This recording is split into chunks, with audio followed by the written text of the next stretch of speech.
시발. 전부 조용히 해. 오늘부터 이영도 부두의 주인은 나. 상어 태식이 형님이다. 여기서 장사하려면 이제부터 내 규칙을 따라야 할 거다. 새벽 4시. 부산 영도 부두. 하루 중 가장 활기차야 할 시간이 끔찍한 고함 소리와 함께 지옥으로 변했다. 깡, 깡.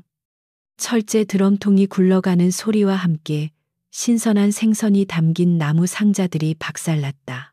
방금 전까지 경매와 흥정 소리로 왁자지껄했던 부두는 비명과 울음소리로 아수라장이 되었다. 검은색 양복을 입었지만 그 꼴은 전혀 격식 있지 않은 사내들이 시장을 휘젓고 다녔다. 그들은 이제 막 좌판을 깔려던 상인들의 물건을 닥치는 대로 걷어차고 뒤집어 엎었다. 싱싱한 화로들이 더러운 바닥에서 펄떡거리다 이내 짓밟혔다. 상인들은 공포에 질려 뒷걸음질 쳤고 몇몇은 이미 땅바닥에 주저앉아 울고 있었다. 무리의 중심에는 상어라 불리는 박태식이 있었다. 그는 덩치에 어울리지 않게 화려한 무늬의 셔츠를 입고 있었고 굵은 금목걸이가 목을 감고 있었다. 그의 얼굴에는 어젯밤의 숙취와 잔인한 흥분이 동시에 어려 있었다. 그는 방금 걷어찬 생선 상자에서 튀어나온 광어 한 마리를 구둣발로 지식이며 웃었다. 이거 봐라. 아직도 살아있네. 니들도 저항하면 이렇게 되는 거야. 알았어. 상인들은 감히 그와 눈을 마주치지 못했다. 그들은 평생을 이 바다에서, 이 부두에서 살아온 사람들이었다. 그들에게 부두는 삶의 터전 그 자체였다. 하지만 지금 그들의 터전은 정체불명의 조폭들에 의해 무참히 짓밟히고 있었다. 경찰에 신고하려는 생각조차 할 수 없었다. 저들의 눈빛은 살기로 번뜩였고 손에는 쇠 파이프와 야구 방망이가 들려 있었다. 이 모든 혼란의 한가운데 부두 구석에 자리한 아주 작은 국밥집이 있었다. 박할매 국밥. 간판조차 낡아 글씨가 희미한 곳이었다. 가게 안은 밖의 아수라장과는 기묘할 정도로 분리된 듯 고요했다. 그리고 그 고요함의 중심에 한 여자가 있었다. 여자는 구석진 자리에 앉아 묵묵히 돼지국밥을 먹고 있었다. 그녀는 겉보기에도 눈에 띄게 왜소했다. 낡은 회색 바람막이 점퍼를 입고 검은색 야구 모자를 깊게 눌렀었다. 모자 그늘에 가려 얼굴은 거의 보이지 않았고 간간히 국밥을 뜨기 위해 내미는 손은 가늘고 하련다. 그녀는 밖에서 들려오는 비명소리에도 바로 옆에서 좌판이 엎어지는 굉음에도 전혀 반응하지 않았다. 마치 이 세상의 소리가 그녀에게만 닿지 않는 것처럼 그녀는 그저 기계적으로 숟가락을 움직여 국밥을 입으로 가져갈 뿐이었다. 그 모습은 마치 모든 것을 포기한 사람처럼 무기력해 보이기도 했고 혹은 이 상황 자체를 인지하지 못하는 사람처럼 멍해 보이기도 했다. 그녀의 존재는 이 폭력적인 현장과 너무나도 이질적이었다. 박태식의 무리들은 시장 중앙을 한 바퀴 휩쓸고 나서야 그 작은 국밥집을 발견했다. 그들은 마치 승전한 장군처럼 거들먹거리며 가게 안으로 들이닥쳤다. 좁은 가게 안이 순식간에 험악한 기운으로 가득 찼다. 주방에서 떨고 있던 박할머니가 밖으로 나왔다. 주름진 얼굴은 공포로 하얗게 질려 있었다. 아이고. 이게 무슨 일들? 가게는 왜? 박할머니가 말을 채잇기도 전에 태식의 부하 중 하나가 할머니를 거칠게 밀쳤다. 시끄러워. 놓친네. 지금 상황 파악 안 돼. 여기 대가리 누구야? 할머니는 뒤로 나자빠질 뻔한 것을 겨우 버텨냈다. 태식은 가게 안을 한번 쓱 훑어보았다. 그리고 구석에서 여전히 국밥을 먹고 있는 여자를 발견했다. 그는 어이가 없다는 듯 헛웃음을 터뜨렸다. 야, 저년 뭐냐 밖에서 사람이 죽어나가는데 밥이 목구멍으로 넘어가나 봐. 대단한 강심장이네. 그의 조롱 섞인 말에 부하들이 낄낄거리며 따라 웃었다. 그들의 웃음소리에도 여자는 미동도 하지 않았다. 여전히 모자를 깊게 눌러 쓴 채 숟가락질만 계속했다. 그 무심함이 오히려 태식의 심기를 건드렸다. 야, 안 들려 귀 먹었어. 태식이 소리쳤지만 여자는 대답이 없었다. 마치 그들 모두가 투명 인간이라도 된 것처럼 태식은 이제 완전히 화가 났다. 그는 자신의 위험이 고작 계집 하나에게 무시당했다고 느꼈다. 그는 성큼성큼 여자에게 다가갔다. 그리고 여자가 막 입으로 가져가려던 숟가락을 거칠게 쳐냈다. 쨍그랑 숟가락이 바닥에 떨어지고 뜨거운 국물이 여자의 손등 위로 튀었다. 여전히 여자는 아무런 반응이 없었다. 고개조차 들지 않았다. 다만 숟가락질을 멈췄을 뿐이다. 태식은 여자의 턱을 잡아 강제로 고개를 들어 올리려 했다.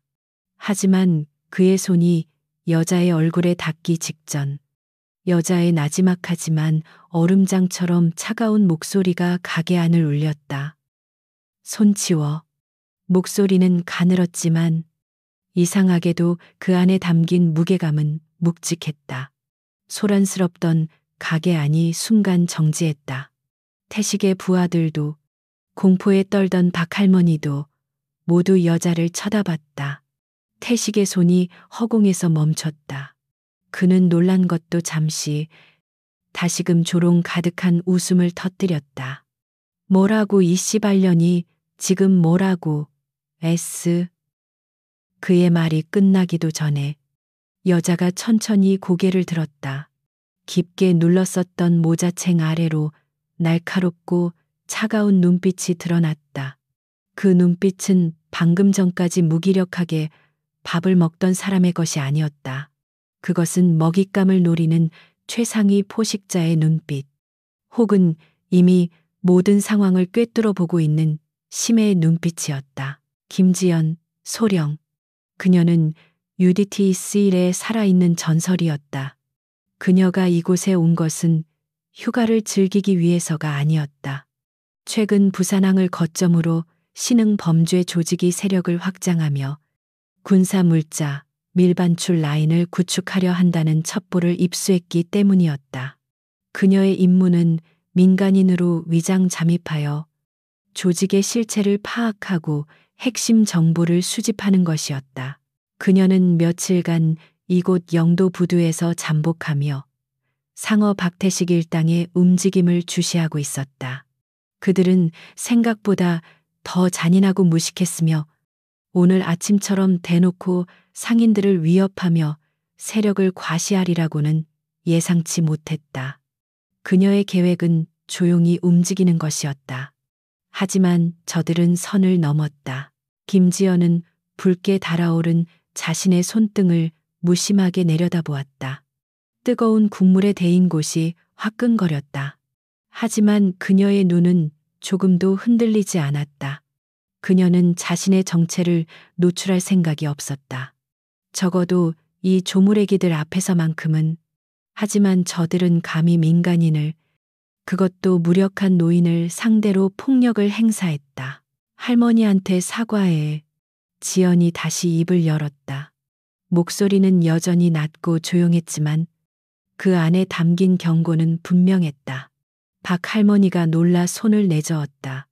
아, 아가씨, 괜찮아요. 어서 피해요. 할머니는 저 미친놈들을 자극해서 좋을 게 없다는 것을 본능적으로 알고 있었다.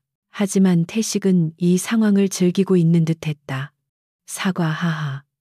내가 왜 이 노친네가 돈을 안 내니까 그렇지. 그리고 넌 뭐야, 정의의 사도라도 납셨어. 여자들은 이래서 안 돼. 주제 파악을 못해요. 그가 손가락으로 지연의 이마를 툭툭 쳤다. 어디서 굴러먹던 년인지는 몰라도 밥맛 떨어지게 하지 말고. 자릿세 말인가. 지연이 태식의 말을 끊었다. 여기서 장사하려면 돈을 내야 한다며. 얼마면 되는데 그녀의 말에 태식은 눈을 가늘게 떴다.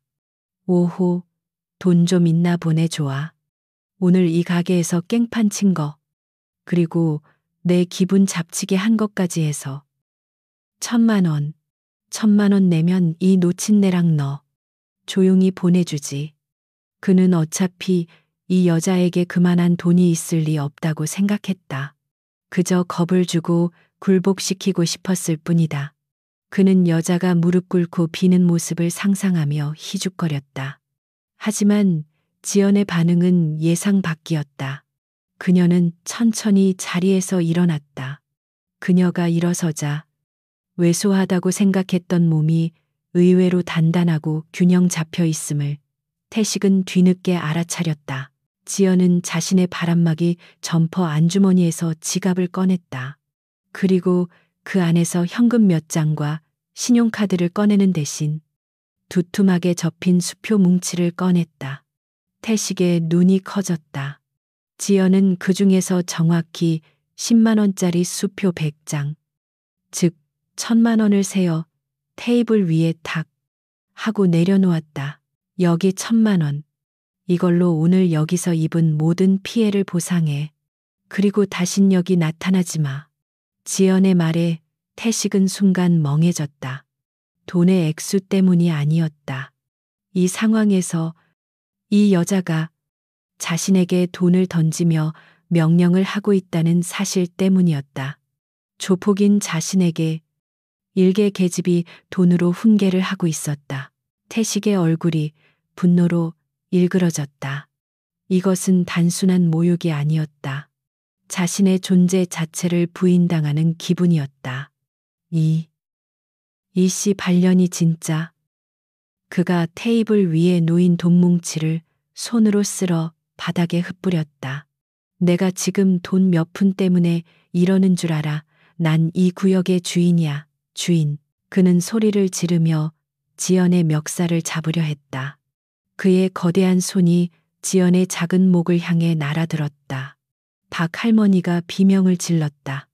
부하들은 자신들의 두목이 드디어 저 건방진 여자를 박살내는 모습을 기대하며 환호했다. 모든 것이 1초도 안 되는 순간에 일어났다. 하지만 태식의 손은 지연에게 닿지 못했다. 아니, 정확히는 닿았다. 지연이 태식의 손목을 가볍게 낚아챘다. 그리고 잡은 손목을 그대로 비틀었다. 방금 전까지 보였던 무기력함은 온데간데 없었다. 지연의 동작은 물 흐르듯 자연스러웠지만 그 안에 담긴 힘은 상상을 초월했다. 악태식의 입에서 비명이 터져 나왔다.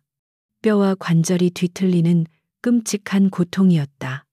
그는 거구의 사내였지만 자신보다 머리 하나는 작은 여자의 소나귀에서 손목을 빼낼 수 없었다. 지연은 태식의 손목을 잡은 채 차가운 눈으로 그를 올려다 보았다. 내가 경고했을 텐데 선을 넘지 말라고.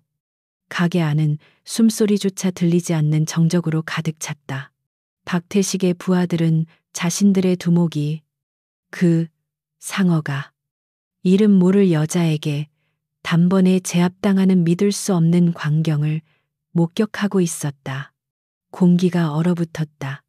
영도 부두의 새벽은 이제 막 진짜 폭풍을 맞이할 준비를 하고 있었다. 으아악 박태식의 입에서 짐승 같은 비명이 터져 나왔다. 덩치와 어울리지 않는 찢어지는 비명이었다. 그의 손목은 김지연의 가느다란 손에 붙잡힌 채 인간이 견딜 수 없는 각도로 꺾여 있었다. 뼈가 부러지진 않았지만 인대와 관절이 비명을 지르는 고통이었다. 그는 반사적으로 손을 빼내려 했지만 지연의 손은 마치 강철로 만든 바이스처럼 그의 손목을 꽉 물고 놓아주지 않았다. 이 미친년이 손 안 놔. 태식이 고통으로 일그러진 얼굴로 소리쳤다. 그의 부하들은 충격으로 그 자리에 얼어붙었다. 그들의 형님, 공포의 상어가 저렇게 작고 연약해 보이는 여자에게 단번에 제압당했다는 사실을 뇌가 받아들이지 못하고 있었다. 그들은 쇠 파이프를 들고 있었지만 누구 하나 감히 앞으로 나서지 못했다. 지연은 여전히 차가운 눈으로 태식을 올려다보고 있었다. 사과해. 할머니께. 그녀의 목소리는 방금 전과 조금도 다르지 않았다. 감정의 동요가 전혀 없는 그저 사실을 전달하는 목소리였다. 그리고 흩어진 돈. 전부 주어. 뭐 이게.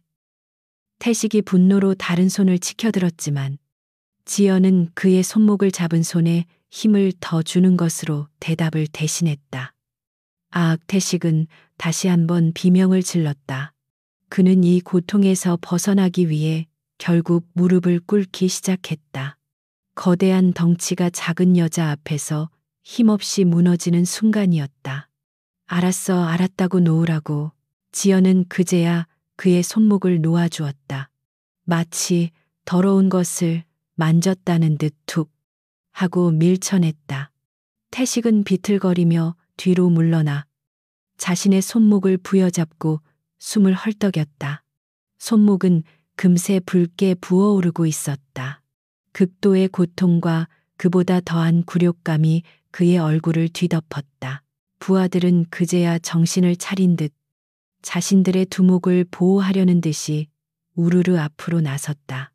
그들은 지연을 애워쌌지만 아까의 기세등등함은 사라지고 경계심과 두려움이 역력했다. 뭐야? 전현 어떻게 된 거야? 형님, 그들이 수군거렸다. 태식은 부하들 뒤로 물러나 숨을 고르며 분노와 당혹감이 뒤섞인 눈으로 지연을 노려봤다. 전현, 뭐하는 년이야. 그냥 여자가 아니잖아. 그는 자신의 부하들에게 소리쳤다. 뭐해? 신들아, 전현 하나 처리 못해.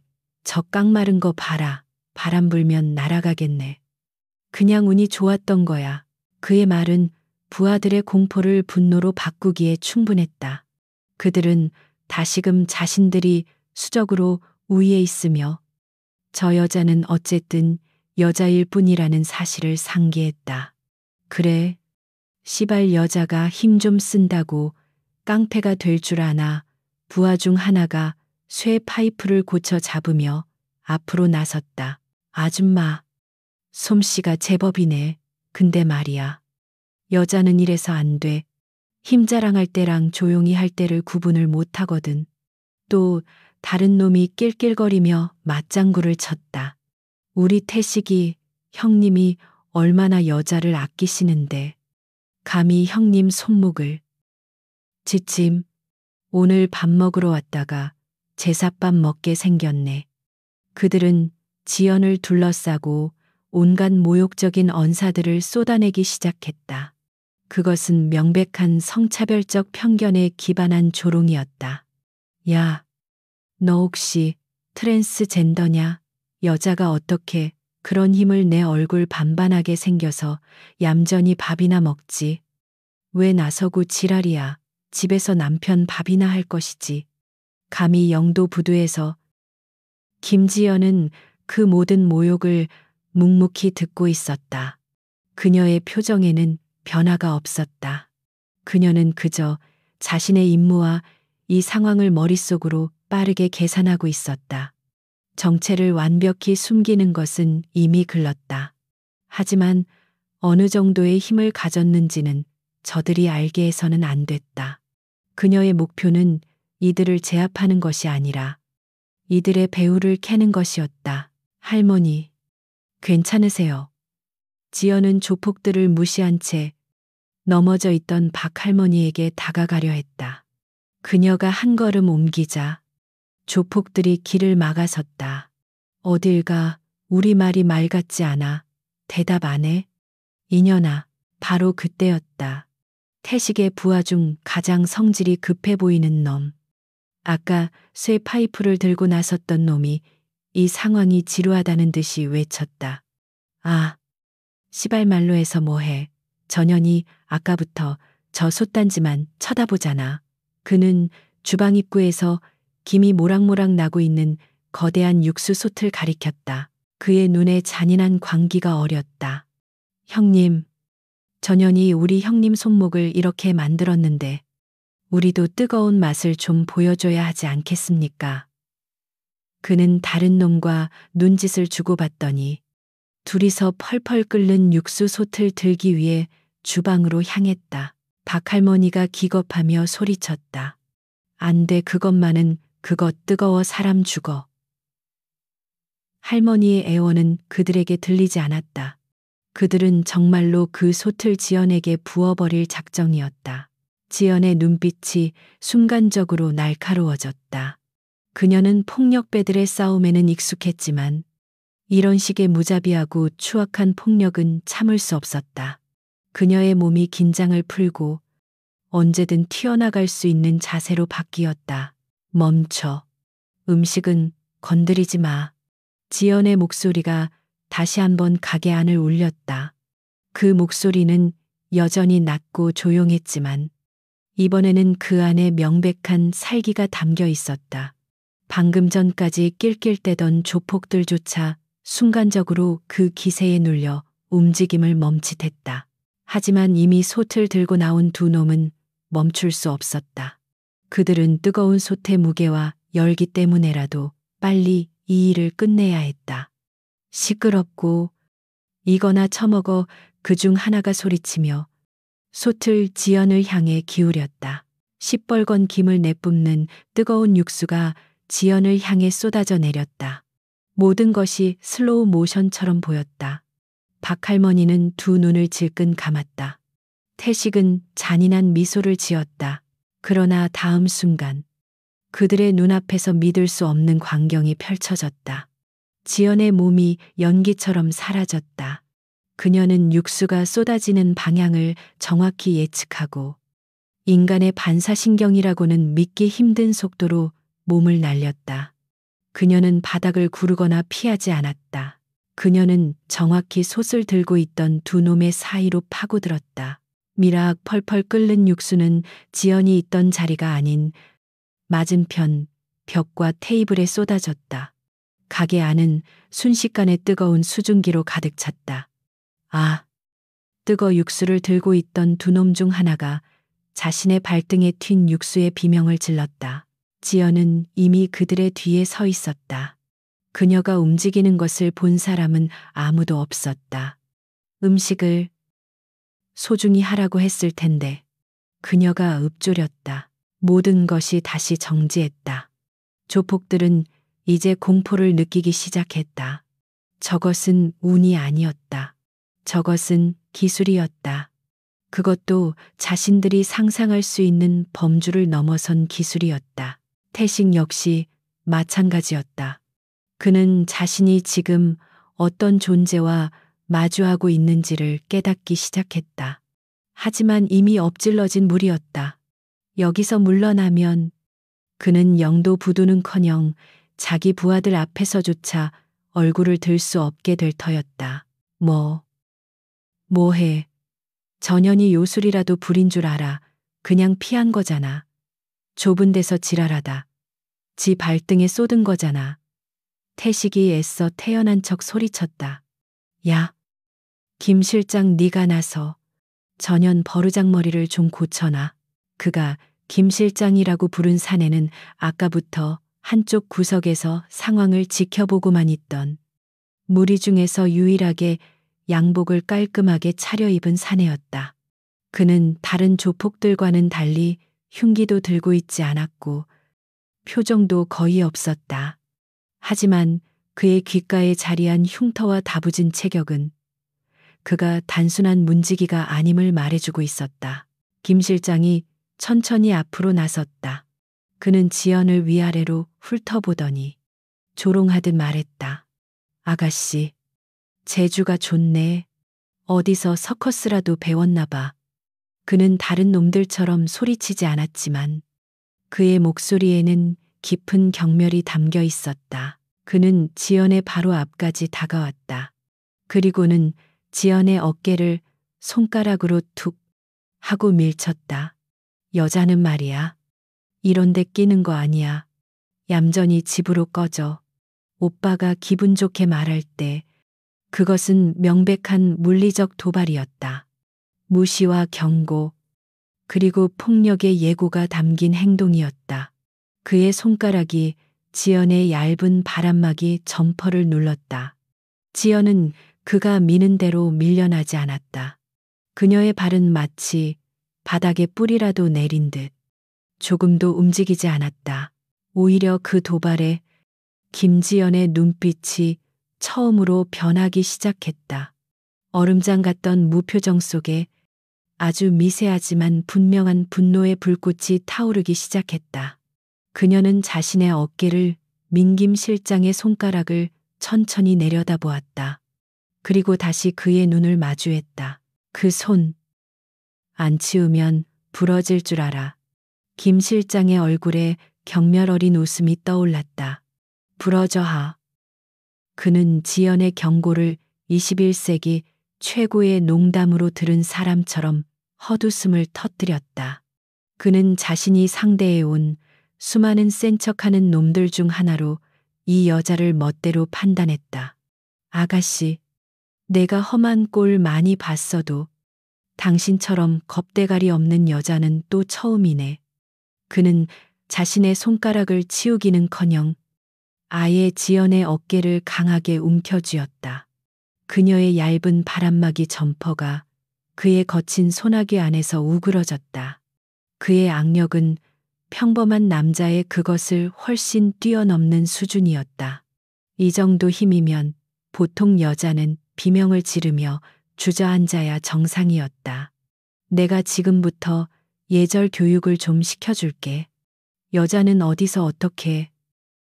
김 실장의 말이 채 끝나기도 전에 모든 것이 일어났다. 그의 손이 지연의 어깨를 움켜쥐는 바로 그 1초의 순간, 지연의 몸은 더 이상 방어하지 않았다. 그녀는 반격했다. 김 실장은 자신이 잡은 것이 사람의 어깨가 아니라 단단한 강철판이라고 느꼈다. 그리고 그 강철판이 폭발했다. 지연은 그의 손목이 자신의 어깨에 압력을 가하는 바로 그 힘을 역이용했다. 그녀의 몸이 살짝 틀어지는가 싶더니 김 실장의 팔이 그녀의 어깨를 지렛대 삼아 기묘한 각도로 비틀렸다. 김 실장의 입에서 당황스러운 신음이 터져 나왔다. 그는 자신의 팔을 빼내려 했지만 지연의 반대쪽 손이 이미 그의 손목을 낚아채고 있었다. 그것은 단순한 잡기가 아니었다. 정확하게 그의 관절과 힘줄이 가장 취약한 부분을 파고드는 고도로 훈련된 CQC 근접 격투의 관절기였다. 우드득, 나무 토막이 부러지는 것 같은 건조하고 불쾌한 소리가 좁은 국밥집 안을 울렸다. 소리는 크지 않았지만 그 자리에 있던 모든 사람의 뼛속까지 파고드는 듯했다. 크아악. 김 실장의 입에서 터져나온 비명은 박태식의 것과는 차원이 달랐다. 그것은 고통을 넘어선 무언가 돌이킬 수 없이 망가졌다는 절망의 비명이었다. 그의 손목은 완전히 반대 방향으로 꺾여 있었고 팔꿈치 관절은 탈구되어 기괴한 형태로 튀어나왔다. 지연은 거기서 멈추지 않았다. 김 실장이 고통으로 몸을 숙이는 순간 그녀의 무릎이 번개처럼 솟구쳐 그의 명치를 가격했다. 컥. 김 실장은 숨이 끊어지는 소리를 내며 그대로 무너졌다. 그는 바닥에 쓰러져 부러진 팔을 붙잡고 거품을 물며 몸을 떨었다. 다른 조폭들과 달리 깔끔했던 그의 양복은 순식간에 먼지와 오물로 더러워졌다. 정적, 완전한 정적이 국밥집을 지배했다.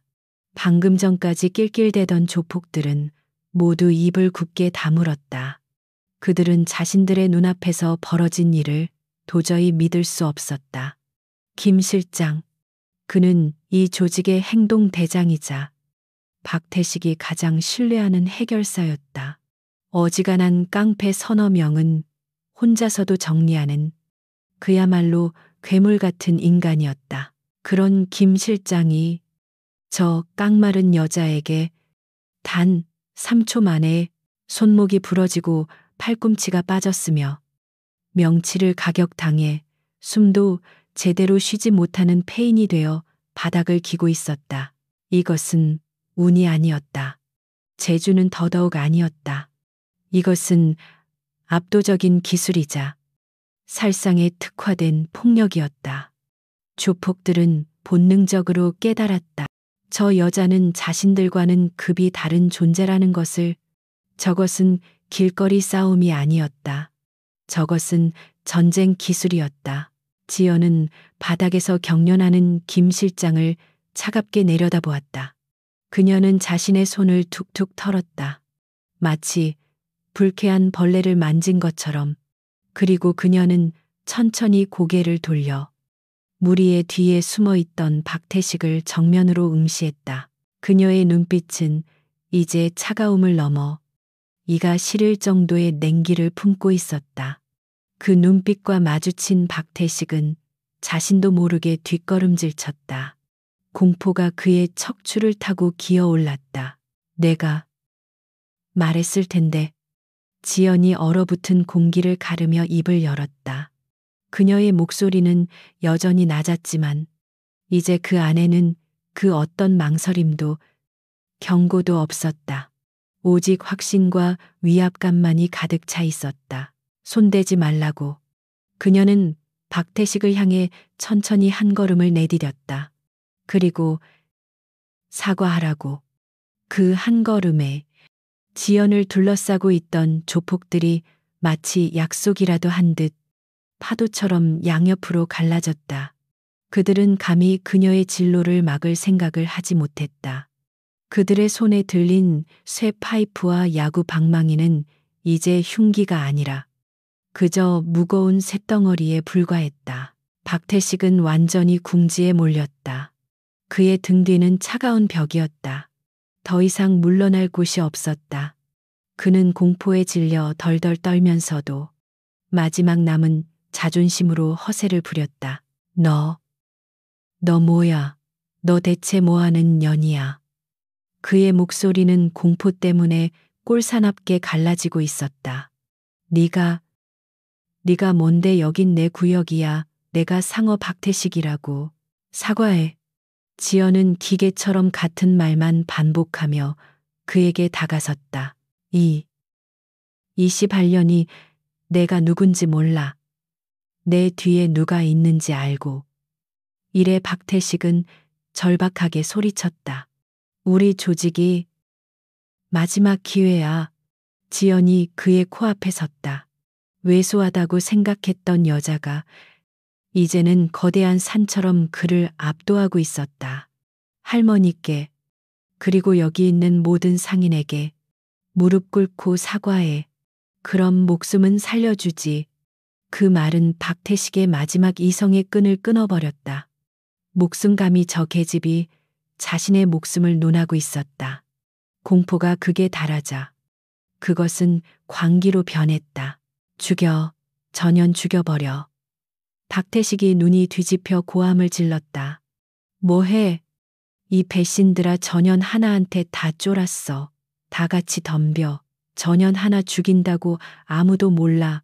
묻어버리면 그만이야. 죽여. 그의 광기 어린 명령에 멈칫하던 부하들이 마지못해 무기를 고쳐 잡았다. 그들은 여전히 두려웠지만 두목의 명령을 거역할 수도 없었다. 게다가 다 같이라는 말에 약간의 용기를 얻었다. 저 여자가 아무리 강해도 우리 모두를 상대할 수는 없겠지.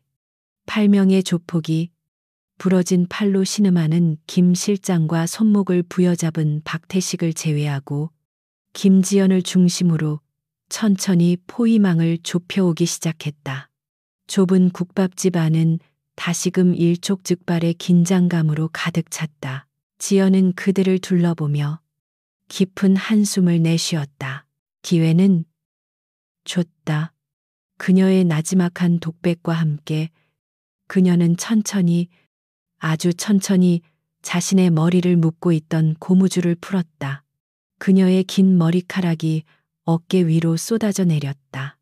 그것은 마치 봉인을 해제하는 의식처럼 보였다. 8명의 조폭들이 김지연을 완전히 에워쌌다. 그들의 손에는 쇠 파이프와 야구 방망이가 굳게 쥐어져 있었다. 그들의 눈에는 분명한 공포가 서려 있었지만 등 뒤에서 들려오는 박태식의 광기 어린 고함이 그들의 퇴로를 막고 있었다. 그들은 이제 물러설 곳이 없었다. 죽여 당장 전현을 죽이란 말이야. 박태식의 절박한 외침이 그들의 등을 떠밀었다. 무리 중 가장 덩치가 크고 험상궂게 생긴 놈이 이 지옥 같은 정적을 깨기로 결심했다. 그는 침을 꿀꺽 삼키고 용기를 짜내기 위해 괴성을 질렀다. 이 시발려나 혼자서 8명을 다 상대하게 그가 쇠파이프를 머리 위로 치켜들며 지연에게 가장 먼저 달려들었다. 바람을 가르는 쇳소리가 좁은 가게 안을 울렸다. 박 할머니는 비명을 지르며 두 눈을 감았다. 하지만 지연은 눈 하나 깜짝하지 않았다.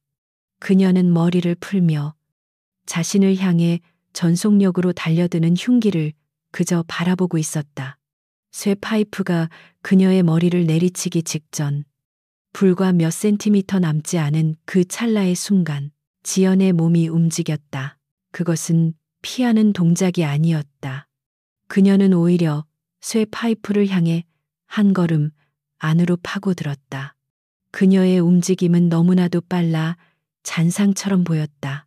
그녀는 놈의 공격 범위 안으로 들어가 놈의 팔이 다 펴지기도 전에 이미 그의 겨드랑이 아래에 서 있었다.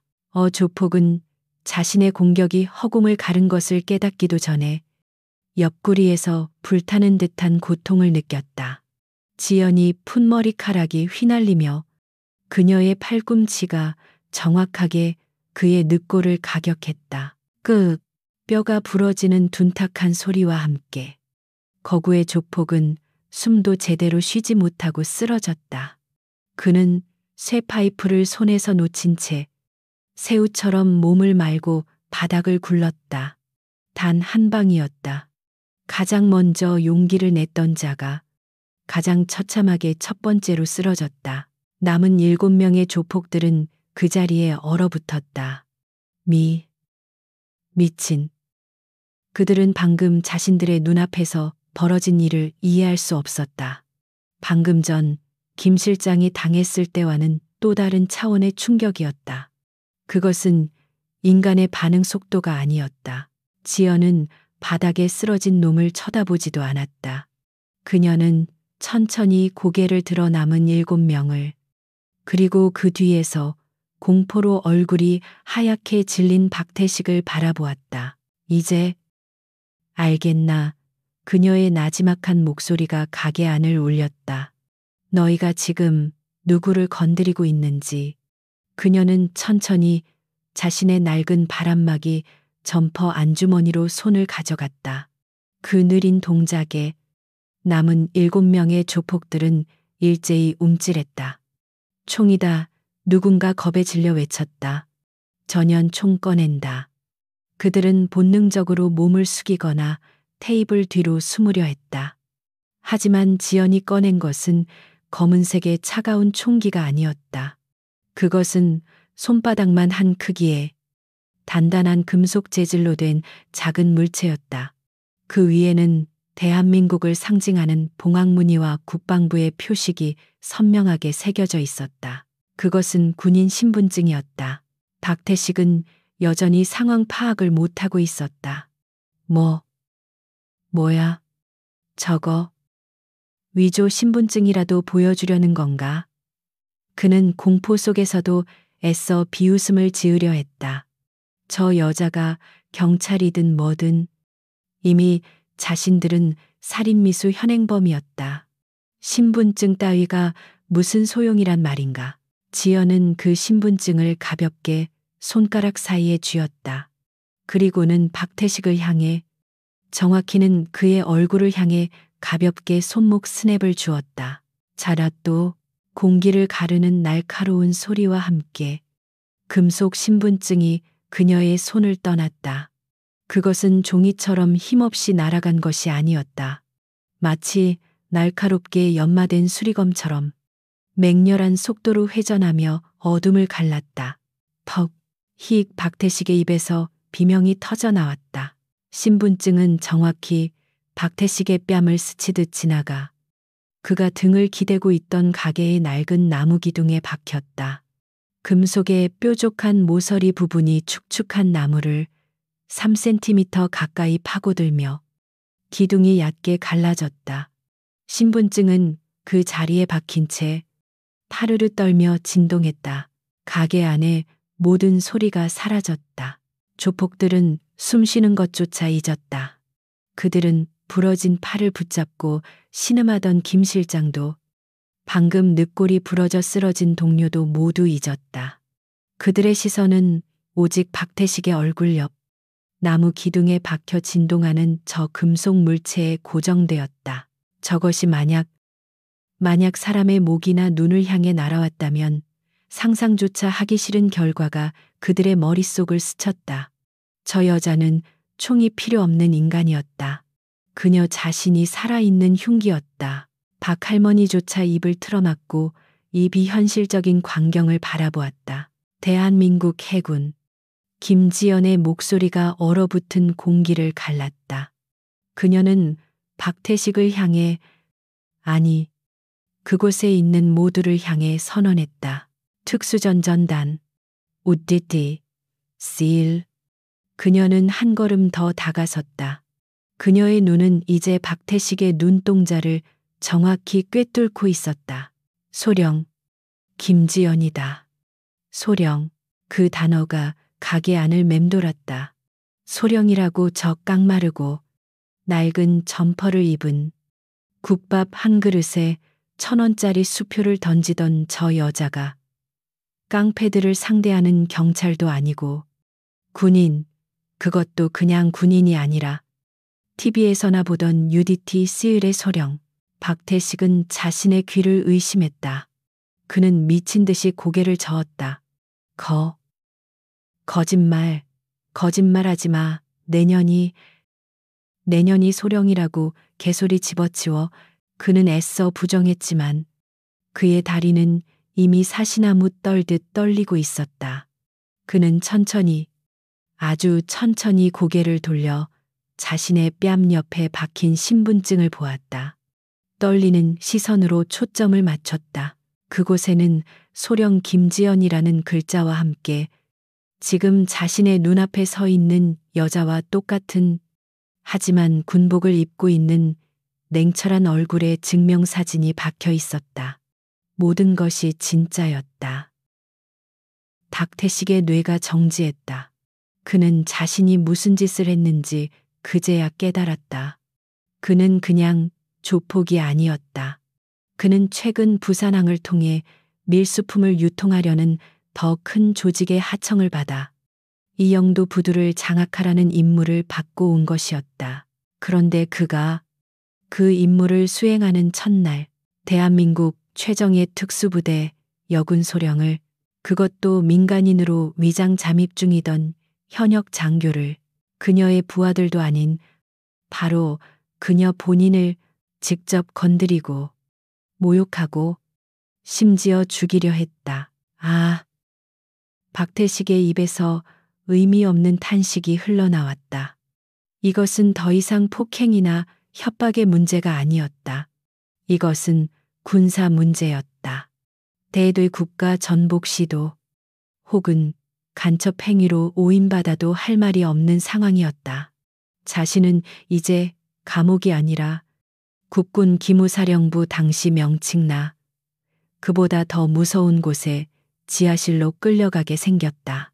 남은 7명의 조폭들도 그 의미를 깨닫기 시작했다. 그들은 자신들이 여자를 얕보고 덤볐다가 호랑이 굴, 아니 용의 소굴로 제 발로 걸어 들어왔다는 것을 깨달았다. 그들의 얼굴에서 핏기가 완전히 가셨다. 손에 들고 있던 쇠파이프가 땅바닥으로 떨어지는 소리가 유난히 크게 들렸다.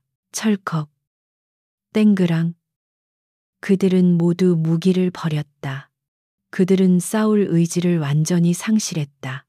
아니, 그들은 이제 살려달라고 빌어야 할 입장이었다. 소령님. 그들 중 하나가 반사적으로 무릎을 꿇었다. 그러자 마치 전염병처럼 나머지 6명도 모두 무릎을 꿇기 시작했다. 살려주십시오. 저희가 죽을 죄를 졌습니다. 몰라봤습니다. 그들은 김지연을 향해 필사적으로 머리를 조아리기 시작했다. 좁은 국밥집 바닥에 덩치 큰 사내들이 오로지 한 명의 작은 여자를 향해 절을 하는 기괴한 광경이 펼쳐졌다. 오직 한 사람, 박태식만이 여전히 서 있었다. 그는 무릎을 꿇을 용기조차 나지 않았다. 그는 지금 이 상황이 거대한 악몽이기를 바랐다. 가게 안은 죽음과도 같은 정적에 휩싸였다. 시간의 흐름이 멈춘 듯 했다. 유일하게 들리는 소리라고는 바닥에 쓰러진 김 실장의 고통, 어린 신음소리와 방금 늑골이 부러진 조폭이 내뱉는 가쁜 숨소리뿐이었다. 그리고 7명의 조폭들. 그들은 모두 무릎을 꿇고 있었다. 그들은 자신들이 모시던 형님 박태식을 바라보지 않았다. 그들의 시선은 오직 한 곳, 바닥에 꽂혀 있었다. 그들의 거대한 덩치가 공포 앞에서 한없이 작아져 마치 죄를 고하는 신자들처럼 보였다. 그들의 손에서 떨어진 쇠파이프와 야구 방망이들이 바닥에 뒹굴며 그들의 완전한 패배를 증명했다. 오직 박태식만이 서 있었다. 그는 무릎을 꿇은 부하들과 그들 앞에 여신처럼 혹은 사신스셴처럼 서 있는 김지연을 번갈아 바라보았다. 그의 뇌는 이 비현실적인 상황을 받아들이기를 거부했다. 불과 10분 전, 그는 이 부두의 왕이었다. 그는 모든 것을 통제했다. 하지만 지금 그는 모든 것을 잃었다. 그의 부하들은 저 여자에게 무릎을 꿇었다. 그의 권위는 땅에 떨어졌다. 그가 공포에 질려 떨고 있는 바로 이 순간에도 저 여자는 그를 조롱하듯 바라보고 있었다. 박태식의 머릿속에서 이성이 끊어지는 소리가 났다. 공포가 임계점을 넘어서자 그것은 광기로 변질되었다. 그는 이성을 잃었다. 이 배신자 새끼들. 박태식이 무릎 꿇은 부하들에게 고함을 질렀다. 전연 하나한테 쫄아서 감히 형님을 버려 일어나서 전연을 찢어 죽여. 하지만 아무도 일어나지 않았다. 그들은 고개조차 들지 못했다. 그들은 박태식이 두려웠지만 김지연은 그보다 훨씬 더 두려웠다. 박태식은 그들의 돈줄이었지만 김지연은 그들의 목숨줄을 쥔 존재였다. 그들의 침묵은 박태식에게 마지막 확인 사살이 되었다. 내 놈들이 감히. 박태식의 눈이 핏발로 가득 찼다. 그는 이제 부하들이 아니라 이 모든 것을 앗아간 김지연을 노려보았다. 내년 때문이야. 내년만 없었으면. 그의 손이 재킷 안쪽으로 향했다. 그것은 그의 마지막 발악이었다. 조폭으로서의 본능, 궁지에 몰린 짐승의 마지막 저항이었다. 그의 손의 번뜩이는 은빛이 스쳤다. 그것은 평범한 칼이 아니었다. 어부들이 쓰는 날카롭고 긴 회칼 사시미 칼이었다.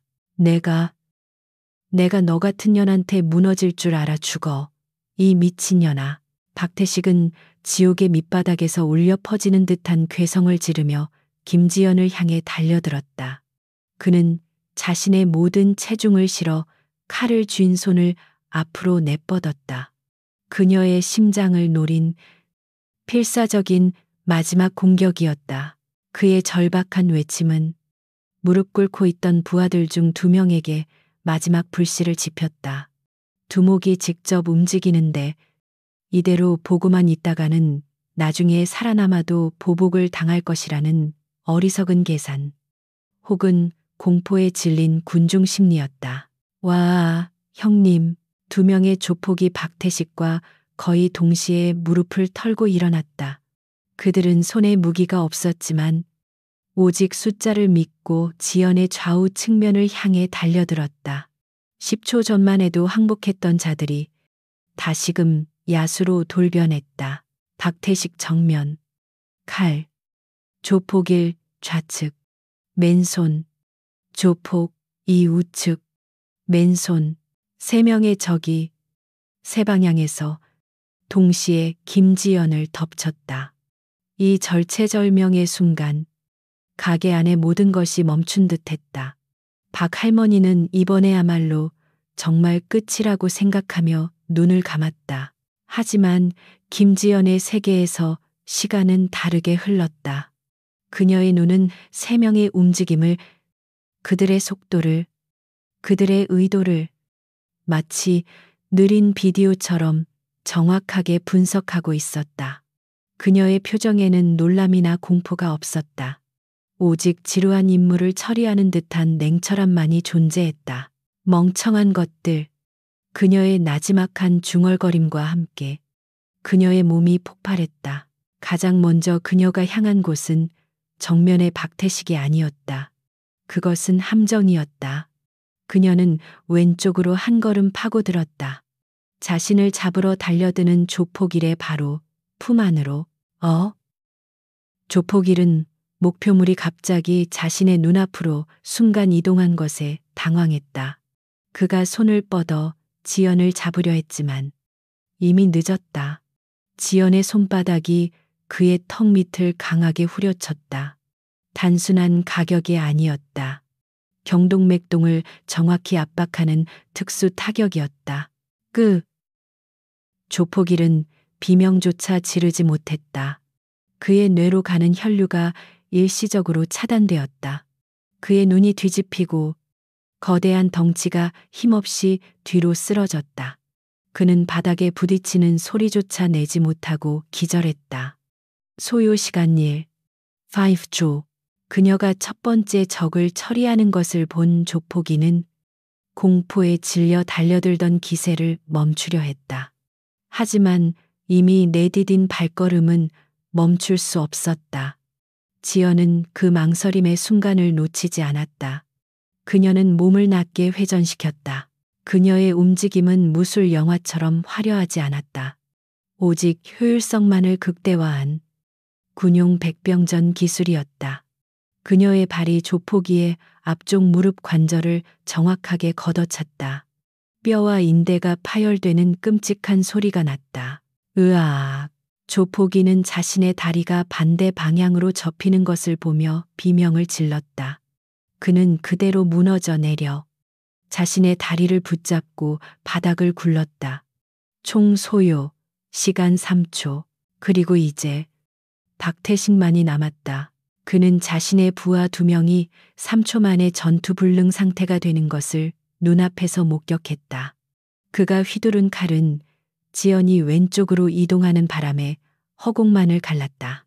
그는 공포에 질려 칼을 다시 거두려 했다. 하지만 지연은 그에게 두 번째 기회를 주지 않았다. 지연은 이미 그의 옆에 서 있었다. 내 놈은. 박태식이 공포에 질려 외쳤다. 너무 시끄러워. 지연이 그의 말을 잘랐다. 그녀의 손이 박태식의 칼쥔 손목을 낚아챘다. 아까 김 실장에게 시전했던 것과는 비교도 안 되는 빠르고 강력한 힘이었다. 박태식이 손목에 전해지는 고통에 칼을 놓치려 했다. 하지만 지연은 그가 칼을 놓는 것을 허락하지 않았다. 오히려 그녀는 그의 손가락을 압박해 그가 칼을 더욱 꽉 쥐게 만들었다. 그리고 그 손목을 그대로 비틀었다. 우드드득. 박태식의 손목뼈가 부러지는 소리가 가게 안을 울렸다. 크아아악. 그의 손에서 힘이 빠지며 칼이 바닥으로 떨어졌다. 하지만 지연의 처벌은 끝나지 않았다. 그녀는 박태식의 부러진 손목을 놓아주지 않았다. 그녀는 그를 방패 삼아 앞으로 밀고 나갔다. 저리가 이 괴물아. 박태식이 발버둥 쳤지만 지연의 힘을 당해낼 수 없었다. 지연은 그를 아까 무릎을 꿇고 있던 나머지 5명의 조폭들이 뭉쳐있는 곳으로 그대로 밀어 던져버렸다. 으악 형님. 박태식의 거대한 몸뚱이가 볼링핀처럼 자신의 부하들을 덮쳤다. 5명의 조폭들은 미처 피하지도 못하고 자신들의 두목과 함께 뒤엉켜 바닥에 나뒹굴었다. 완전한 혼돈이었다. 총 10명의 조폭, 김 실장 팔꿈치 탈골, 손목 골절, 늑골 조폭, 갈비뼈 골절, 조폭 1 경동맥동 쇼크, 기절, 조폭 2 무릎, 관절, 파열, 박태식 손목 골절, 전이 상실, 그리고 나머지 5명은 공포에 질려 서로 엉켜 일어날 생각도 못하고 있었다. 이 모든 일이 일어나는데 걸린 시간은 박태식이 칼을 뽑아들고 달려든 순간부터 계산해도 고작 15초 남짓이었다. 사용자 매뉴얼의 1분 이내라는 가이드라인은 이 괴물 같은 여자에게는 너무나도 긴 시간이었다. 국밥집 안은 다시 정적이 찾아왔다. 이번에는 신음소리조차 들리지 않았다. 모두가 공포로 숨을 죽이고 있었다. 김지연은 그 처참한 광경의 한가운데 섰다. 그녀는 긴 머리카락을 한 번 쓸어 넘겼을 뿐 숨소리 하나 거칠어지지 않았다. 그녀는 마치 성가신 벌레들을 치운 사람처럼 무표정했다. 그녀는 천천히 박태식의 뺨 옆에 박혀있던 자신의 신분증이 있는 기둥으로 걸어갔다. 그녀는 기둥에 박힌 신분증을 마치 냉장고에 붙은 메모지를 떼어내듯 가볍게 뽑아냈다. 그리고 낡은 바람막이 점퍼 주머니에 아무렇지도 않게 쑤셔 넣었다. 그녀의 그 침착하고 일상적인 마지막 행동은 바닥에 쓰러져 있던 조폭들에게는 그 어떤 폭력보다도 더한 공포와 굴욕감을 안겨주었다. 그들은 깨달았다. 자신들은 싸움을 한 것이 아니었다. 그들은 그저 처리당했을 뿐이다. 국밥집 안의 공기는 납처럼 무겁게 가라앉았다. 시간은 마치 얼어붙은 강물처럼 흘러갈 생각을 하지 않았다. 10명의 거구들이 만들어낸 아수라장은 처참했다. 부러진 팔을 붙들고 신음하는 김 실장, 늑골을 부여잡고 숨을 몰아쉬는 조폭, 무릎이 꺾인 채 바닥을 기는 놈, 턱을 맞고 기절한 놈, 그리고 그들의 두목 박태식은 부러진 손목을 붙잡고 자신의 부하들 더미 위에서 넋이 나간 채 앉아 있었다. 그들 중 누구도 감히 김지연을 쳐다보지 못했다. 그들의 시선은 오직 바닥 혹은 자신들의 상처에만 머물러 있었다. 10분 전 그들은 이 부두를 집어삼키려 온 포식자들이었다. 하지만 지금 그들은 더 상위의 포식자에게 사냥당한 먹잇감 무리에 불과했다. 그들의 손에서 떨어진 쇠 파이프와 야구 방망이, 그리고 박태식의 회칼이 바닥에 뒹굴며 이 일방적인 사냥의 결과를 증명하고 있었다. 이 모든 참상의 한가운데 김지연 소령은 여전히 미동도 없이 서 있었다.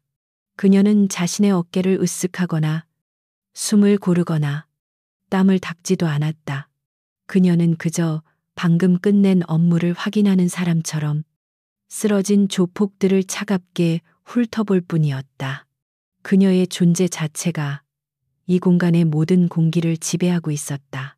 그리고 이 모든 광경을 숨죽인 채 지켜보는 이들이 있었다. 박 할머니였다. 그녀는 주방 입구에 기대선 채 떨리는 손으로 자신의 입을 틀어막고 있었다. 그녀의 눈은 공포에서 경외감으로, 그리고 이제는 비현실감으로 변해 있었다. 저 작고 낡은 점퍼를 입은 국밥 한 그릇을 조용히 먹던 여자가 괴물 같은 사내 10명을 말 그대로 박살내버렸다. 가게 밖에서 몰래 훔쳐보던 다른 상인들도 마찬가지였다. 그들은 처음에는 공포에 질려 숨었지만 이 기묘한 정적에 이끌려 다시 고개를 내밀었다. 그들은 자신들의 눈앞에 펼쳐진 광경을 믿을 수 없었다.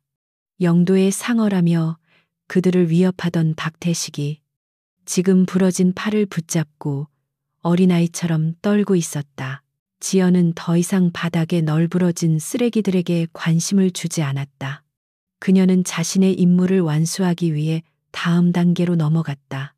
그녀는 다시 한번 낡은 바람막이, 점퍼 안주머니로 손을 가져갔다. 그 작은 움직임 하나에 신음하던 박태식과 조폭들이 모두 움찔하며 경련했다. 또 다른 무기인가? 하지만 이번에 그녀가 꺼낸 것은 신분증이 아니었다. 그것은 검은색의 투박하고 두꺼운 물체였다. 요즘 나오는 매끈한 스마트폰과는 거리가 멀었다. 표면에는 긁힌 자국이 가득했고 상단에는 짧고 뭉툭한 안테나가 달려 있었다. 그것은 민간인이 절대 소유할 수 없는 군용 위성 전화기였다. 박태식의 눈이 경악으로 물들었다. 그는 깡패 생활을 하며 온갖 것들을 봐왔지만 저 물건은 달랐다. 스마트폰, 경찰, 무전기, 그 정도는 이해할 수 있었다. 하지만 저것은 전쟁 영화에서나 보던 물건이었다. 저것은 현장에서 뛰는 특수부대 지휘관급이나 사용하는 보안이 생명인 통신 장비였다. 그의 머릿속에 남아있던 마지막 희미한 희망. 어쩌면 저 여자가 UDT를 사칭하는 미친 무술 고수일지도 모른다는 그 신락 같은 희망이 완전히 그리고 잔인하게 끊어졌다. 그녀는 진짜였다. 김지연은 조폭들에게 등을 돌렸다. 그것은 그들을 더 이상 위협 요소로조차 간주하지 않는다는 가장 완벽한 무시이자 지배의 표식이었다. 그녀는 위성 전화기의 버튼 하나를 꾹 눌렀다. 일반적인 전화 연결음은 들리지 않았다. 그저 삑하는 짧은 기계음과 함께 즉시 보안 라인이 연결되었다. 여기는 해룡. 그녀의 목소리는 방금 전까지 조폭들을 압도하던 살기 대신 지극히 사무적이고 냉철한 군인의 목소리로 돌아와 있었다. 그녀의 입에서 나오는 단어들은 간결했지만 그 무게는 천근만근이었다. 우선 코드, 알파, 제로, 현 시간부 영도 부두 제3구역, 박할매 국밥집 내부. 그녀는 자신의 위치를 정확히 보고했다. 그리고는 바닥에 쓰러진 조폭들을 곁눈질로 한 번 훑었다. 민간인 대상 테러 및 항만 주요 시설 점거 시도 발생. 총원 10명. 전원 무력화 완료. 박태식은 무력화 완료라는 단어를 듣는 순간 온몸에 피가 얼어붙는 것을 느꼈다. 체포가 아니었다. 제압도 아니었다. 무력화였다. 그것은 군사 용어였다. 자신들은 이제 민간인 상대 폭행범이 아니라 군사작전의 적대 세력으로 분류되었다는 뜻이었다. 지연의 보고는 계속되었다. 후속 조치를 위한 관할 경찰 및 헌병 합동수사팀 즉각 파견 요청. 헌병대. 박태식의 귀에 그 단어가 대못처럼 박혔다. 경찰서가 아니었다. 헌병대였다. 군사, 경찰. 자신은 이제 민간 법정이 아니라 군사법원에 서게 될지도 모른다는 끔찍한 공포가 밀려왔다. 자신이 저지른 짓은 이제 단순한 조폭 행위가 아니라 국가 안보 위협 행위가 되어버렸다. 추가 보고. 지연이 잠시 말을 끊었다가 더욱 낮은 목소리로 말했다. 이들의 배후, 밀수 표적, 연관 가능성 농후, 본대 QRF 신속 대응 부대 및 정보 분석팀 지원 바람. 반복한다. 밀수 표적 연관 가능성 높음. 박태식은 그 말을 듣는 순간 부러진 손목의 고통도 잊었다. 밀수 표적. 그것은 자신들의 상부 조직. 그들이 이번에 영도 부두를 장악하려던 진짜 이유였다. 저 여자는 모든 것을 알고 있었다. 그녀는 우연히 이곳에 온 것이 아니었다. 그녀는 처음부터 자신들을 사냥하러 온 것이었다. 그는 자신이 얼마나 거대한 덫에 제 발로 걸어 들어왔는지 깨달았다. 그는 단순한 싸움에서 진 것이 아니었다. 그는 조직 전체를 감히 상상도 할 수 없는 거대한 국가 권력의 한복판으로 끌고 들어온 것이었다. 그는 이제 자신의 목숨뿐만 아니라 조직 전체의 운명을 끝장내버린 역적이 되었다. 수신 완료. 해룡. 통신 종료. 지연은 짧게 말을 맺고 전화기를 껐다.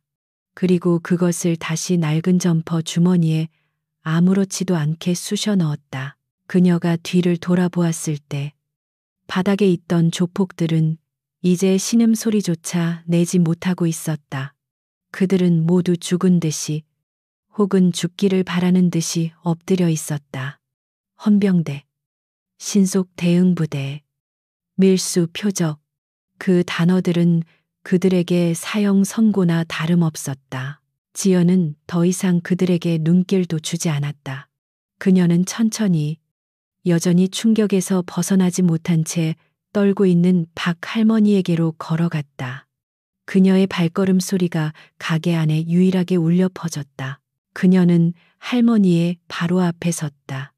그리고 방금 전까지 수십 년 훈련받은 살인 병기라고는 믿을 수 없는 평범하고 조금은 앳된 목소리로 말했다. 할머니, 괜찮으세요? 많이 놀라셨죠? 그 목소리의 온도 차이에 박 할머니는 순간 넋을 잃었다. 그녀는 고개만 겨우 끄덕였다. 아, 아가씨. 아니, 저. 소령님. 지연은 희미하게 웃었다. 그냥 아가씨라고 하세요. 그게 편합니다.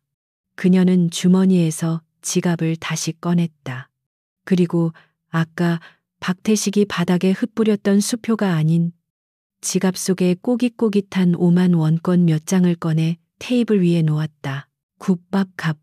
그리고 가게 망가뜨린 값입니다. 죄송합니다.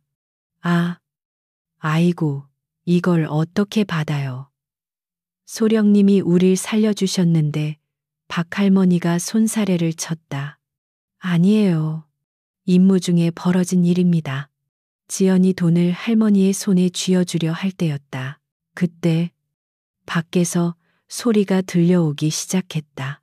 처음에는 아주 멀리서 희미하게 들려왔다. 하지만 그 소리는 순식간에 가까워졌다.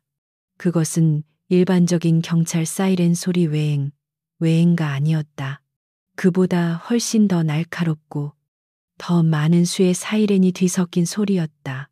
그리고 그 사이렌 소리 사이로 공기를 찢는 묵직한 엔진 소리가 들려오기 시작했다.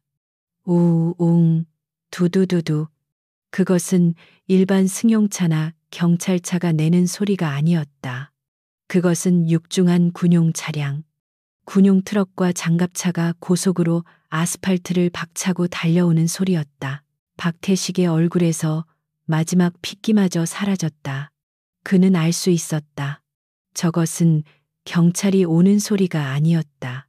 저것은 군대가 오는 소리였다.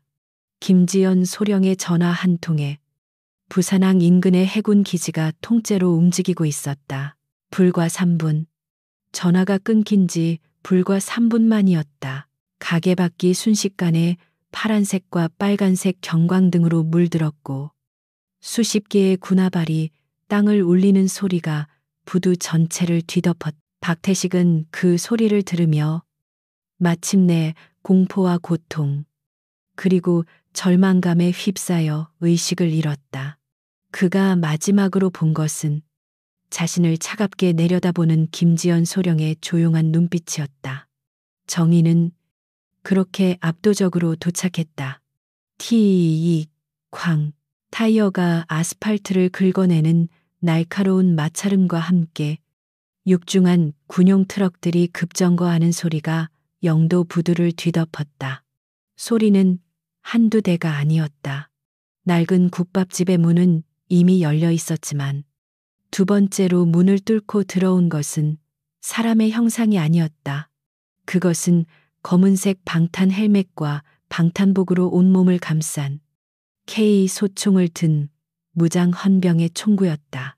내부 소탕 진입, 육중한 군화발 소리와 함께 훈련받은 군인들이 가게 안으로 쏟아져 들어왔다.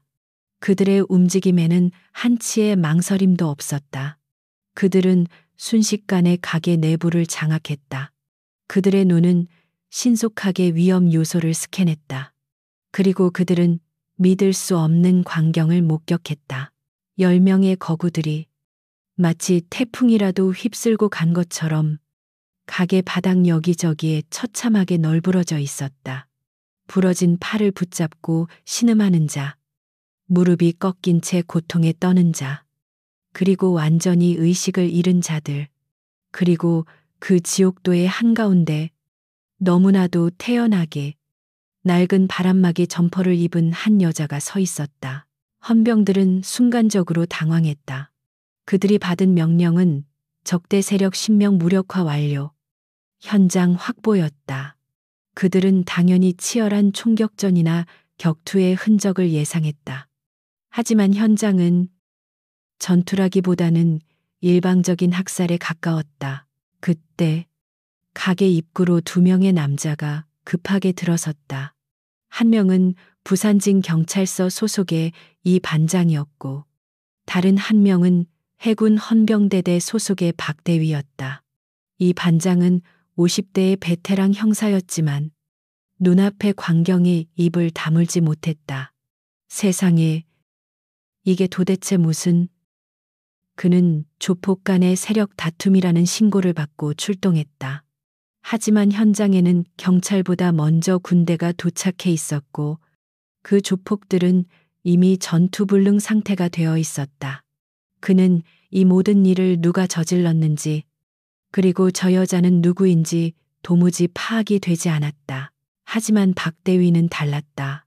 그는 30대의 젊고 날카로운 군인이었다. 그는 해룡의 위성통신을 직접 수신한 지휘관이었다. 그는 현장을 빠르게 스캔했고 곧 이 모든 혼란의 중심에 서 있는 김지연을 발견했다. 그녀의 겉모습은 평범한 민간인이었지만 그녀에게서 뿜어져 나오는 기운은 평범함과는 거리가 멀었다. 박 대위는 자신이 상대해야 할 존재가 누구인지 직감했다. 그는 함께 온 이 반장을 잠시 잊은 채 김지연을 향해 똑바로 걸어갔다. 그는 그녀의 몇 걸음 앞에서 멈춰섰다. 그리고는 헬멧을 벗어 옆구리에 끼고 조금의 망설임도 없이 군인으로서 할 수 있는 최고의 경의를 담아 90도로 허리를 숙이며 경례했다. 충성, 해군, 특수전전단 소속, 김지연 소령님, 헌병대대장 박진수 대위. 현 시간부로 현장 지휘권 인계받았습니다. 소령님, 괜찮으십니까? 그의 우렁찬 목소리가 가게 안을 쩌렁쩌렁 울렸다. 소령님, 이 반장의 눈이 믿을 수 없다는 듯 커졌다. 그는 자신의 귀를 의심했다. 소령 저 아가씨가 그는 경찰 생활 수십 년 만에 이런 황당한 상황은 처음 겪었다. 방금 전까지 무력한 피해자이거나 혹은 운 좋게 살아남은 목격자일 것이라 생각했던 저 작은 여자가 헌병대위가 깍듯이 경례하는 현역 소령이라고.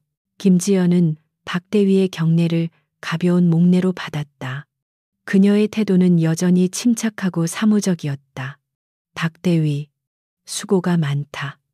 예상보다 빨리 도착했군. 그녀의 목소리는 마치 부하 직원을 대하는 상사의 그것처럼 자연스러웠다. 그녀는 이 반장을 향해 고개를 돌렸다. 이 반장은 자신도 모르게 꿀꺽 침을 삼켰다. 이 반장님, 맞으시죠? 협조에 감사합니다. 하지만 지금부터 이 현장은 단순 폭력 사건 현장이 아닙니다. 지연은 바닥에 쓰러진 박태식 일당을 턱짓으로 가리켰다. 이들은 국가 중요 기반 시설인 영도 항만을 무력으로 점거하고 민간인들을 상대로 테러 행위를 자행하려 한 자들입니다. 단순 폭행이나 협박 혐의로 다루어서는 안 됩니다. 그녀의 목소리는 조용했지만 그 안에 담긴 힘은 박대위의 고함보다 더 강력했다. 박대위, 들었나? 예. 소령님, 박대위가 즉시 대답했다. 이들은 단순 폭력범이 아닌 국가안보 위협 세력으로 간주. 전원 최고 보안 등급으로 체포한다. 헌병대는 즉시 부상자들을 결박하고 의무병은 상태 확인 후 후송 준비. 알겠습니다. 헌병들이 일사불란하게 움직이기 시작했다. 그들은 쓰러져 있던 조폭들에게 달려들어 인정사정 없이 플라스틱 케이블 타이로 그들의 손을 등 뒤로 결박했다. 기절해서 깨어나려던 박태식은 자신의 얼굴을 겨누고 있는 차가운 K 소총의 총구와 눈이 마주치자 숨이 핫는 듯한 공포를 느끼며 그대로 얼어붙었다. 내 팔 부러졌다고 김 실장이 고통을 호소했다. 헌병 중 하나가 그의 상태를 힐끗 보더니 아랑곳하지 않고 그의 남은 팔마저 뒤로 꺾어 결박했다. 조용히 해. 이 새끼야. 넌 이제 범죄자가 아니라 적이야. 군 의무병이 다가와 쓰러진 조폭들의 상태를 빠르게 확인했다. 보고합니다. 1번 적. 우측 늑골 다수 골절. 2번 적. 좌측 슬관절 파열. 3번 적. 경동 맥동 충격으로 인한 일시적 기절. 4번 적.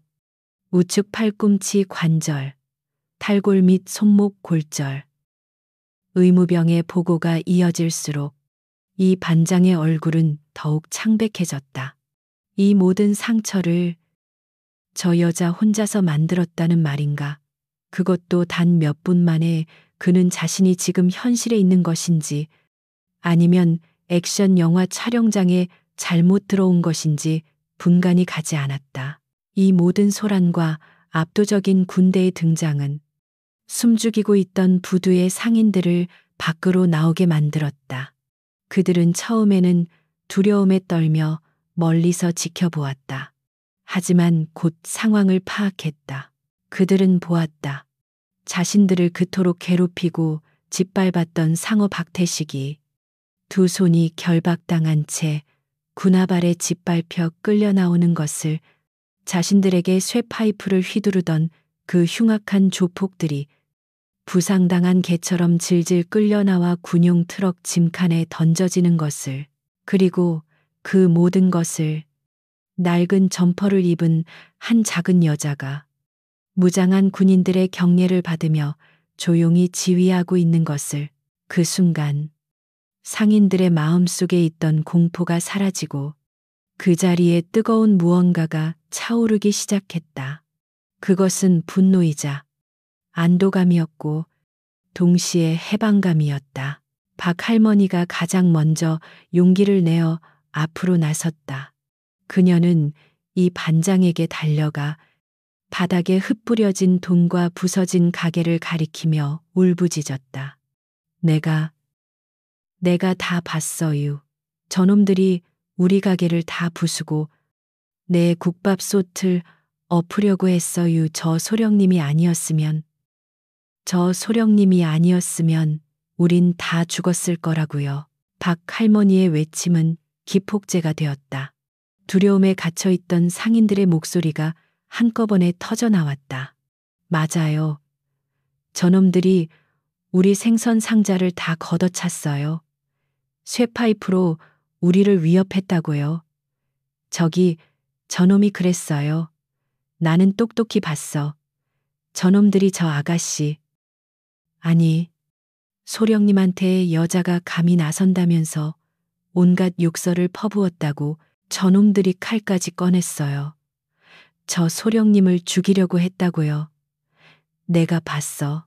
수십 개의 목소리가 하나의 거대한 증언이 되어 영도 부두를 울렸다. 그들은 더 이상 두려워하지 않았다.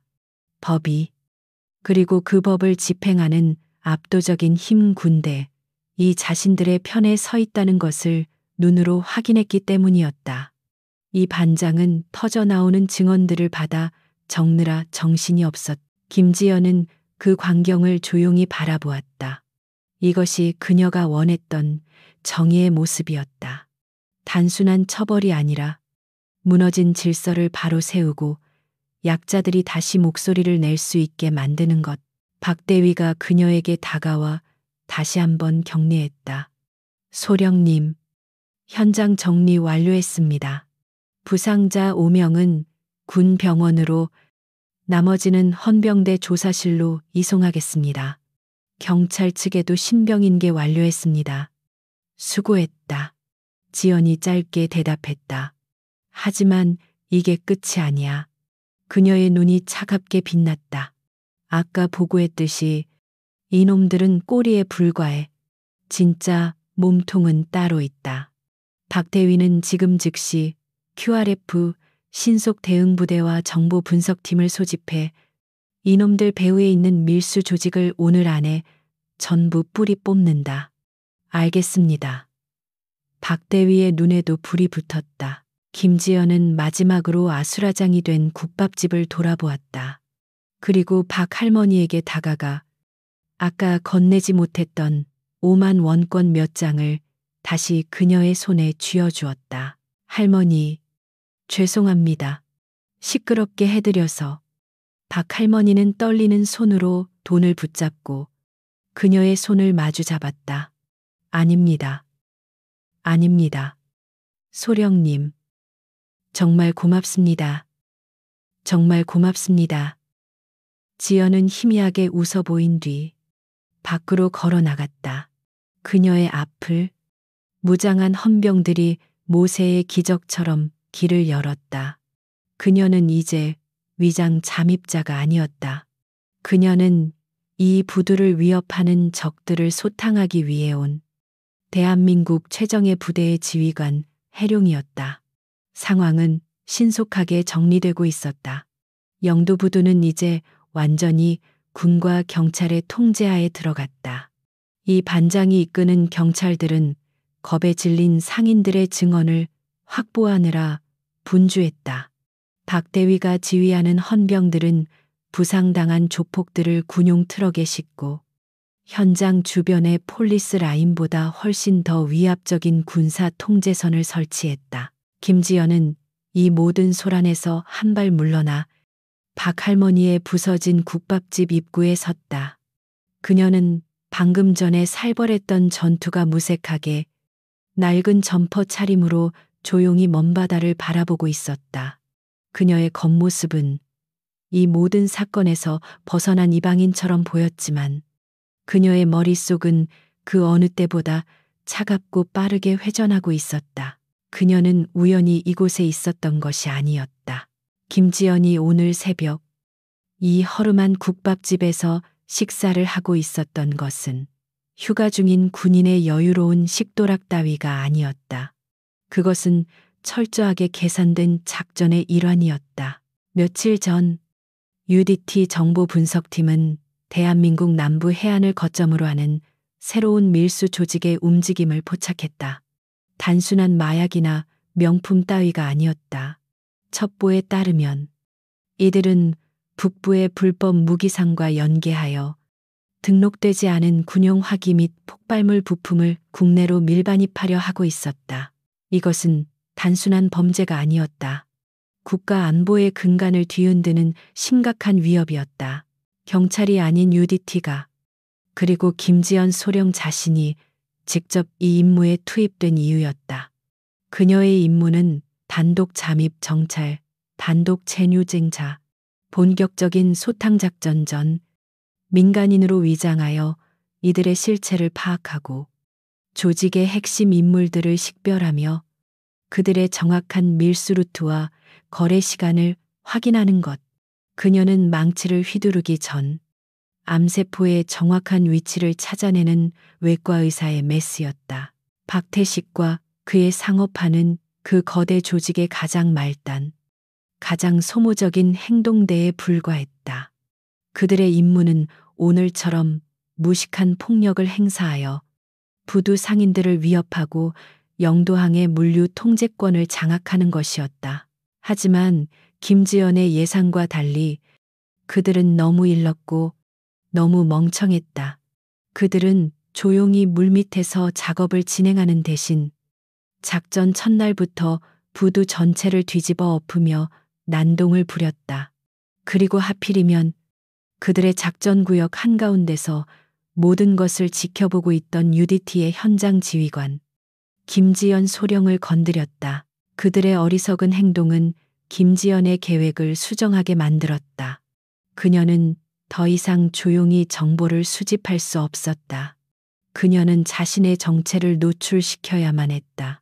하지만 UDT의 전설인 그녀는 그 최악의 상황 속에서도 최고의 전과를 뽑아내는 방법을 알고 있었다. 헌병들이 결박당한 박태식을 군용 트럭으로 끌고 가던 순간이었다. 박태식은 부러진 손목을 붙잡고 완전히 넋이 나간 채 끌려가고 있었다. 그는 공포와 고통, 그리고 절망감에 아무런 저항도 하지 못했다. 지연은 박대위와 이 반장이 잠시 현장 정리에 대해 논의하는 틈을 타 박태식의 앞을 막아섰다. 박태식, 그녀의 나지막한 목소리에 박태식은 전기라도 맞은 것처럼 격렬하게 몸을 떨었다. 그는 감히 그녀의 얼굴을 쳐다보지 못하고 고개를 숙였다. 네, 소령님. 지연은 주머니에서 익숙한 스마트폰 하나를 꺼내들었다. 그것은 아까 박태식이 칼을 뽑아 들고 달려들었을 때 그와 격돌하며 그의 품속에서 순식간에 빼낸 바로 박태식의 휴대폰이었다. 그 혼란스러운 격투 와중에 그녀는 적의 무기뿐만 아니라 가장 중요한 정보원까지 탈취했던 것이다. 비밀번호. 지연의 목소리는 명령이었다. 질문이나 요청이 아니었다. 박태식은 잠시 망설였다. 그의 깡패로서의 마지막 자존심, 혹은 조직에 대한 희미한 의리였다. 그는 고개를 숙인 채 입을 열지 않았다. 지연은 그런 그를 조용히 내려다보았다. 내 배우가 널 살려둘 것 같나? 얼음장 같은 목소리가 그의 귓가에 파고들었다. 넌 실패했어. 넌 이 부두를 장악하기는커녕 군대까지 끌어들였지. 넌 이제 그들에게도 쓰레기야. 제거 대상 1순위라고. 박태식의 몸이 더 심하게 떨리기 시작했다. 그녀의 말은 잔인했지만 정확한 사실이었다. 하지만 난 네가 쓸모있게 만들 수 있지. 지연이 한 걸음 더 다가섰다. 그녀의 목소리는 이제 속삭임처럼 낮아졌다. 군사법정에서 네가 이 휴대폰의 정보를 얼마나 자발적으로 제공했는지에 따라 네가 감옥에서 보낼 시간이 달라질 수도 있어. 아니, 네가 살아남을 수 있을지가 결정될 수도 있지. 선택해. 그것은 회유가 아닌 마지막 통보였다. 조직의 보복과 군사 법정의 심판. 박태식은 자신이 선택할 수 있는 최선이 무엇인지 깨달았다. 그는 떨리는 목소리로 숫자를 내뱉었다.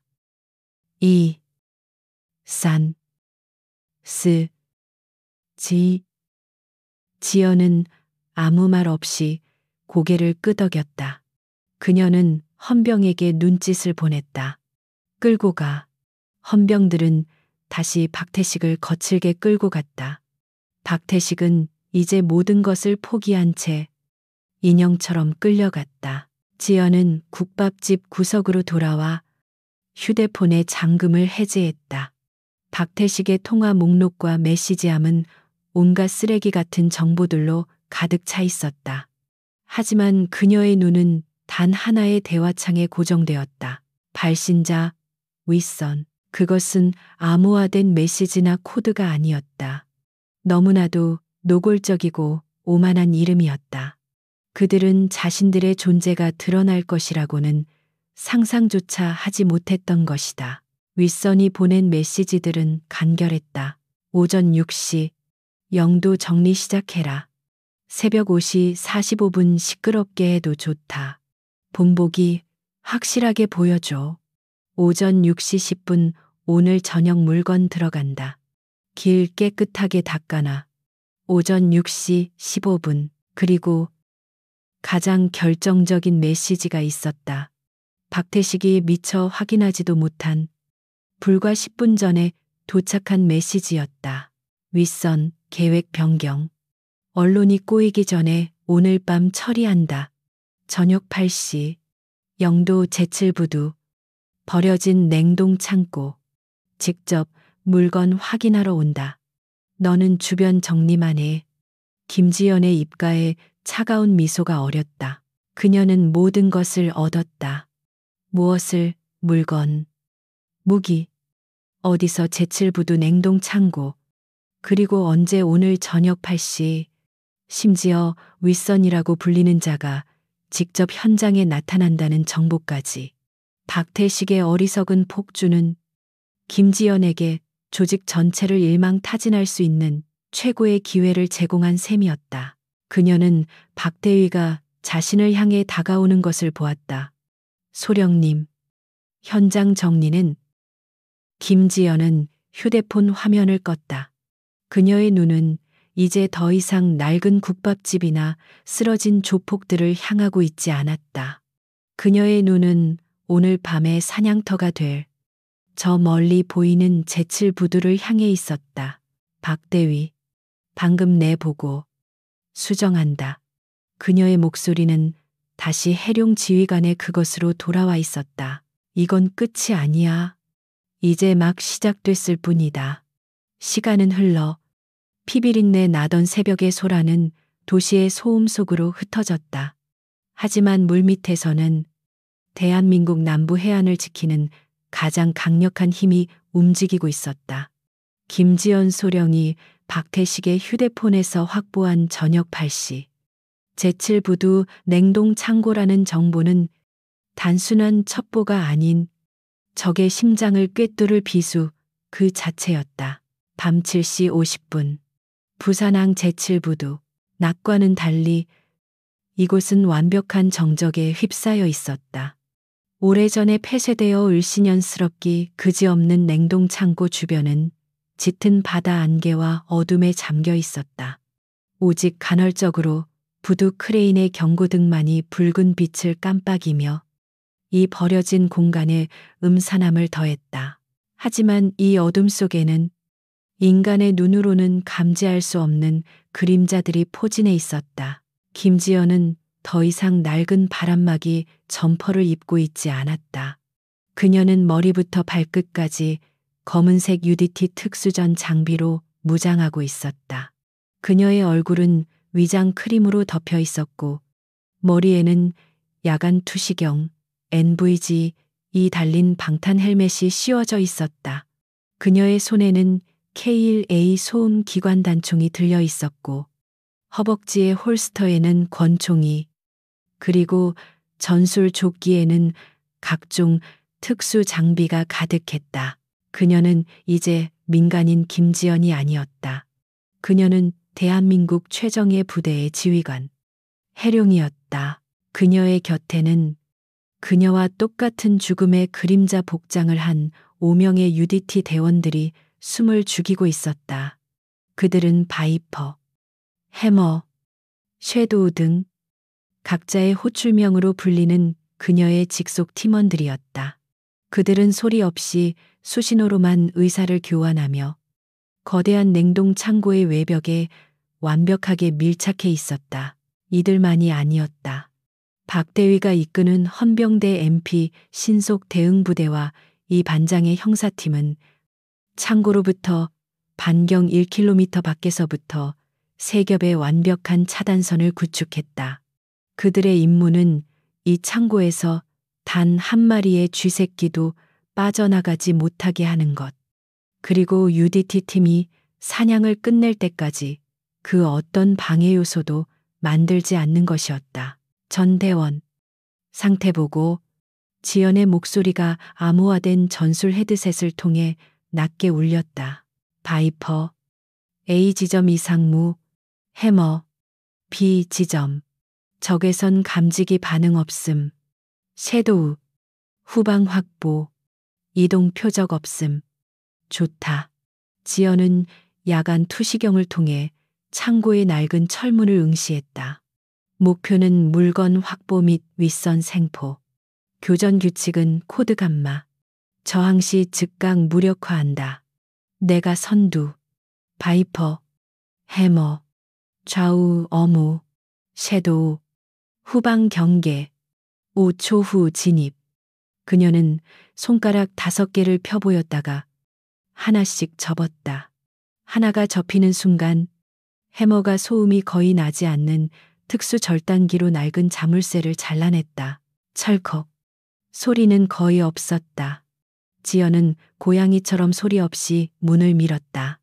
끼익 낡은 문이 마찰음을 낼 법도 했지만 이미 바이퍼가 경첩에 소음 제거용 윤활유를 뿌려둔 상태였다. 문은 유령처럼 부드럽게 열렸다. 차가운 곰팡이 냄새와 생선 비린내가 뒤섞인 악취가 훅 끼쳐왔다. 창고 내부는 완벽한 어둠이었다. 하지만 야간 투시경을 쓴 UDT 대원들에게는 모든 것이 녹색의 형광빛으로 선명하게 보였다. 지연이 가장 먼저 안으로 진입했다. 그녀의 총구는 한치의 흔들림도 없이 전방을 향했다. 창고 내부는 거대했다. 수십 개의 녹슨 선반들만이 괴물의 뼈대처럼 남아 있었다. 그리고 그 중앙, 거대한 방수포로 덮인 화물 더미가 있었다. 그리고 그 앞에는 마치 고급 레스토랑이라도 온 것처럼 간이 테이블과 의자가 놓여 있었다. 그곳에 3명의 남자가 있었다. 한 명은 박태식의 김 실장과는 비교도 안 될 정도로 잘 다듬어진 수제 양복을 입은 중년 남자였다. 그는 여유롭게 시가를 피우고 있었고 그에게서 풍기는 기운은 조폭의 그것이 아니었다. 그것은 권력에 익숙한 자, 혹은 합법의 경계에서 위험한 줄타기를 즐기는 기업가의 기운이었다. 그가 바로 윗선이었다. 나머지 2명은 양복을 입었지만 그때는 전투에 익숙한 용병이나 전직 특수부대 출신 경호원임을 한눈에 알 수 있었다. 그들은 윗선의 뒤에서 미동도 없이 서 있었다. 시간 딱 맞췄군. 윗선이 시계를 보며 말했다. 그의 목소리는 낮고 울림이 좋았다. 박태식, 그 멍청한 놈은 어디서 뭘 하고 있길래 연락도 안 받는 거지. 역시 무식한 놈들은 그는 지금 올 수 없을 거다. 어둠 속에서 마치 유령의 목소리처럼 김지연의 목소리가 울려 퍼졌다. 누구냐? 2명의 경호원이 즉각 반응했다. 그들은 재킷 안에서 권총을 뽑아들고 윗선의 앞을 막아섰다. 그들의 반응 속도는 놀라울 정도로 빨랐다. 그들은 확실히 프로였다.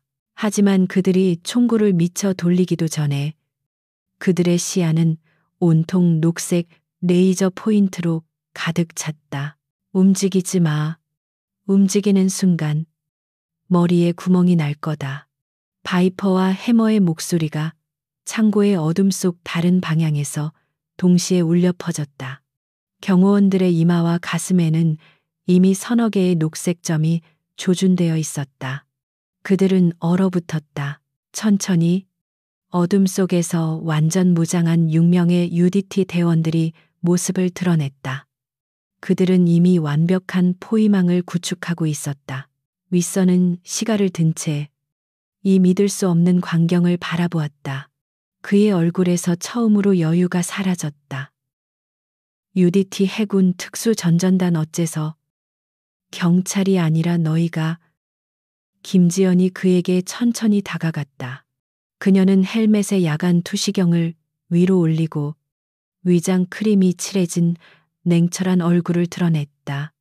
그녀는 박태식의 휴대폰을 꺼내 윗선과의 대화창을 띄워 그의 눈앞에 내밀었다. 저녁 8시 제칠부두 냉동 창고. 직접 물건 확인. 약속 시간에 정확히 오셨군. 5524. 윗선. 즉 국내 굴지의 방산업체 임원인 5524의 눈이 경악으로 커졌다. 자신의 정체를 알고 있었다. 네가 어떻게. 내 놈이 고용한 박태식이가 아주 유용한 정보를 줬거든. 지연이 차갑게 말했다. 그녀는 옆에 있던 해머에게 턱짓을 했다.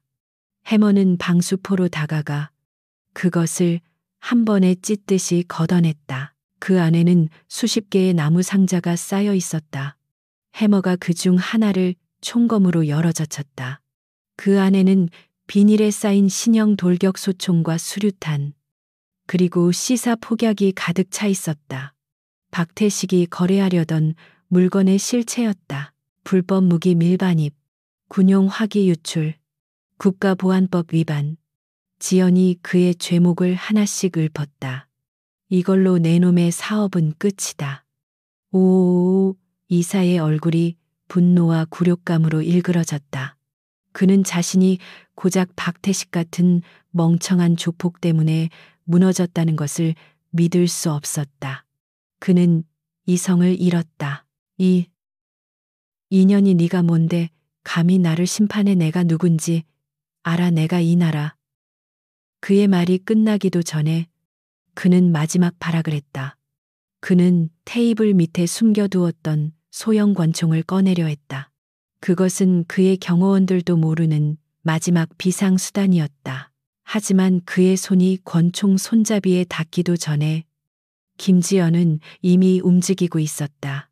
그녀는 총을 쏘지 않았다. 총은 불필요했다. 그녀는 테이블을 걷어차며 그의 품 안으로 파고들었다. 그리고 정확하게 오늘 새벽 박태식의 손목을 부러뜨렸던 것과 똑같은 기술로 오오 이사의 손목을 꺾어버렸다. 양복 입은 신사의 입에서 박태식의 것보다 더 처절한 비명이 터져 나왔다. 권총이 그의 손에서 힘없이 떨어졌다. 지연은 거기서 멈추지 않고 그의 부러진 팔을 뒤로 꺾어 바닥에 내리꽂았다. 두 명의 경호원이 그 순간 반사적으로 움직이려 했지만 이미 늦었다. 움직이지 말랬지. 바이퍼와 해머의 개머리판이 그들의 뒤통수를 정확히 가격했다. 억프로 경호원들은 비명조차 지르지 못하고 그대로 바닥에 고꾸라졌다. 창고 안은 다시 정적이 찾아왔다. 3명의 적을 제압하는 데 걸린 시간은 10초도 채 되지 않았다. 김지연은 바닥에 쓰러져 신음하는 오오오오 이사를 냉혹하게 내려다보았다. 그녀는 그의 귓가에 속삭였다. 네가 누군지는 헌병대 조사실에서 실컷 떠들어봐라. 그녀는 자신의 헤드셋 마이크를 다시 켰다. 여기는 해룡. 윗선 포함적 3명 전원 생포. 물건 확보 완료. 그녀는 창고 밖의 어둠을 바라보며 차갑게 선언했다. 작전 종료. 청소 시작해라.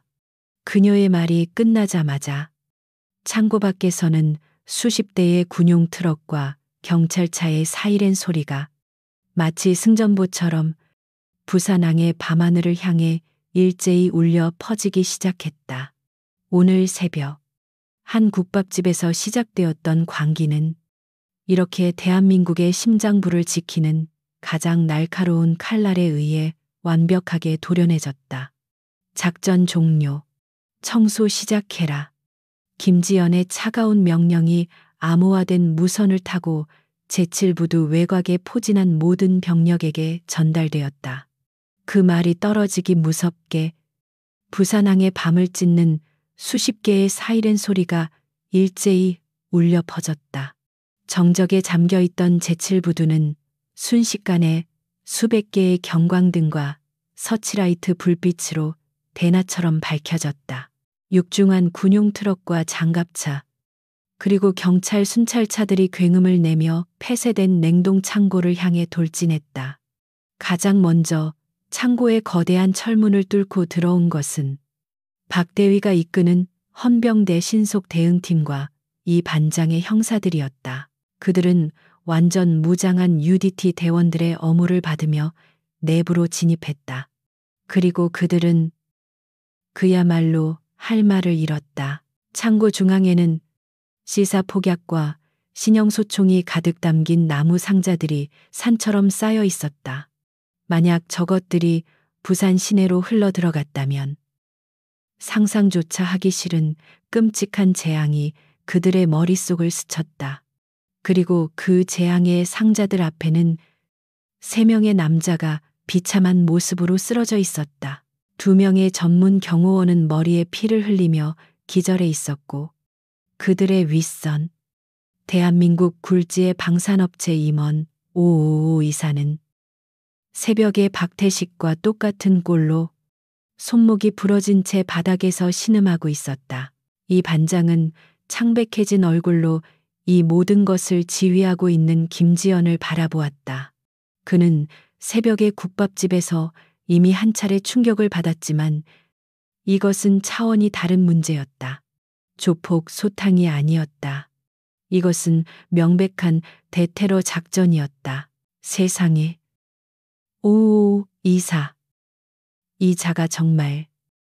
이 반장은 떨리는 손으로 수첩을 꺼냈다. 이 반장님. 지연이 그에게 다가갔다. 그녀는 이미 전술 헬멧을 벗어든 상태였다. 위장 크림으로 얼룩진 얼굴은 땀 한 방울 흘리지 않고 평온했다. 이제부터 반장님 소관입니다. 그녀는 오 이사의 휴대폰과 방금 전 작전 중 확보한 거래 장부 노트북과 담긴 증거물 봉투를 그에게 건넸다. 이 안에 그들이 연락한 모든 내역과 밀수 루트, 연관된 내부자 명단이 전부 들어 있습니다. 박태식 같은 꼬리들 말고 몸통을 처리할 기회입니다. 이 반장은 떨리는 손으로 그 증거물을 받아들었다. 그는 이 작은 여군 소령이 불과 하루도 안 되는 시간 만에 부산항을 좀먹던 거대한 암 덩어리를 뿌리째 도려냈다는 사실을 믿을 수 없었다. 소령님. 정말. 박대위. 지연은 감상에 젖을 시간조차 주지 않았다. 현장 확보하고 증거물 이관 철저히 진행해 난 이만 복귀한다. 충성 알겠습니다. 박대위가 우렁차게 경례했다. 그는 자신의 팀원들에게 눈짓을 보냈고 UDT 대원들은 소리 없이 다시 어둠 속으로 스며들 듯 사라졌다. 그들은 왔던 것처럼 흔적도 없이 사라졌다. 이사와 그의 부하들은 헌병들에게 거칠게 결박당해 끌려나갔다. 김지연은 이 모든 혼란을 뒤로하고 창고를 빠져나왔다. 그녀는 차가운 바닷바람을 한 번 깊게 들이마셨다. 길고도 짧았던 하루였다. 그녀는 자신의 임무가 완벽하게 끝났음을 직감했다. 다음 날 아침, 영도 부두는 기적처럼 평화를 되찾았다. 어제 새벽에 그 끔찍했던 아수라장은 마치 나쁜 꿈이었던 것처럼 사라졌다.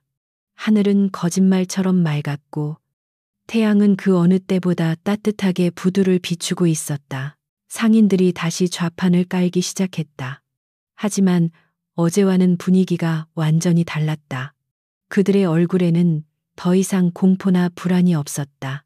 활기찬 웃음소리와 흥정소리가 부두를 가득 메웠다. 들었소. 어젯밤의 난리도 아니었다며. 글쎄 말이야. 그 상어놈들 잡혀간 게 끝이 아니었어. 훨씬 더 큰 놈.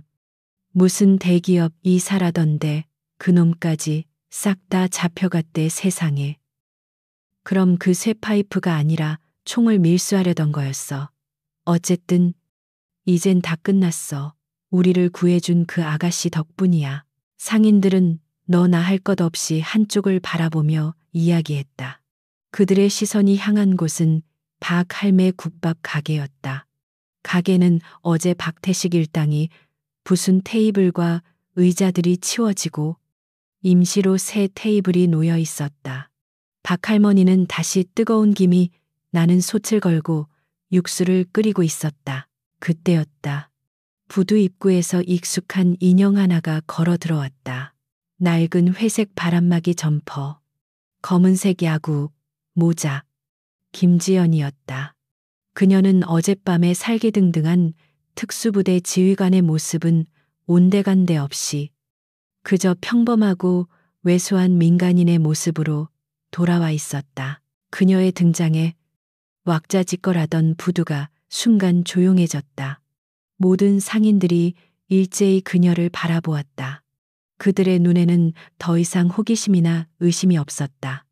오직 깊은 감사와 존경심만이 가득했다. 상인들은 그녀가 지나가는 길을 조용히 열어주었다.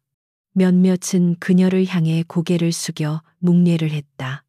지연은 그들의 인사에 역시 가벼운 목례로 답하며 곧장 박할매 국밥집으로 향했다. 박할머니는 이미 그녀를 기다리고 있었다. 할머니는 주름진 얼굴에 환한 미소를 지으며 그녀를 맞이했다. 아이고, 소령님. 아니, 아가씨 오셨구먼. 어서 와유, 할머니. 식사. 되나요? 지연이 어제와 똑같은 질문을 던졌다. 되고 말고 얼른 앉아요. 할머니는 그녀를 어제 그 구석 자리로 안내했다. 지연은 익숙하게 자리에 앉아 모자를 고쳤었다. 잠시 후 박 할머니는 뜨거운 김이 펄펄 나는 돼지국밥 한 그릇을 그녀 앞에 내려놓았다. 하지만 어제와는 달랐다. 국밥 위에는 그 어느 때보다 푸짐한 고기가 올라가 있었고 정갈한 반찬들이 함께 나왔다. 할머니, 저는 그냥 보통으로. 지연이 말하려 하자 할머니가 그녀의 손을 따뜻하게 잡았다. 이건 돈 받는 거 아니여. 어제 아가씨가 준 돈도 여기 그대로 있어. 할머니는 주머니에서 꼬깃한 5만 원권 몇 장을 보여주었다.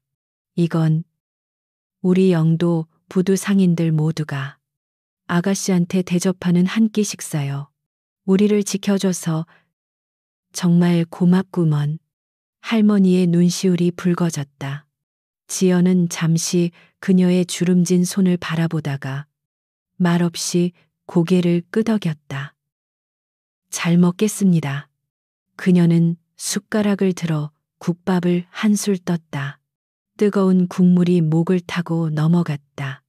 어제 새벽, 긴장 속에서 먹었던 그 국밥과는 비교할 수 없는 깊고 따뜻한 맛이었다. 그것은 단순한 음식이 아니었다.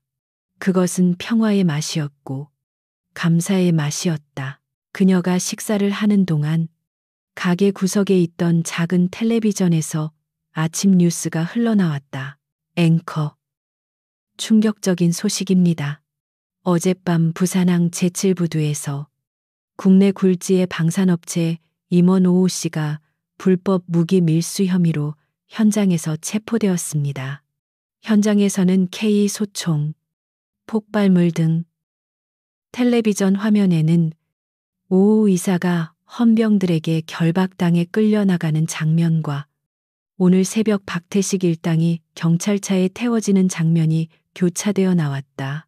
앵커 이번 검거는 최근 영도 부두에서 발생한 조폭 난동 사건을 조사하던 군경 합동 수사팀이 이들의 배후에 거대한 밀수 조직이 있다는 첩보를 입수하여 전격적으로 이루어진 것으로 알려졌습니다.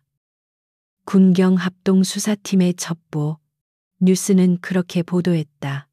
국밥을 먹던 지연의 입가에 아주 희미한 미소가 스쳐 지나갔다. 상인들은 뉴스를 보며 수군거렸다. 쇠쇠. 합동수사팀은 무슨, 저 아가씨. 아니, 소령님 혼자 다 하신 거지, 암. 그렇고 말고 우리가 다 봤는데 그들은 진실을 알고 있었다. 그리고 그것으로 충분했다. 지연은 국밥 한 그릇을 깨끗하게 비웠다. 그녀는 자리에서 일어나 박 할머니에게 다시 한번 깊이 고개를 숙였다. 정말 잘 먹었습니다.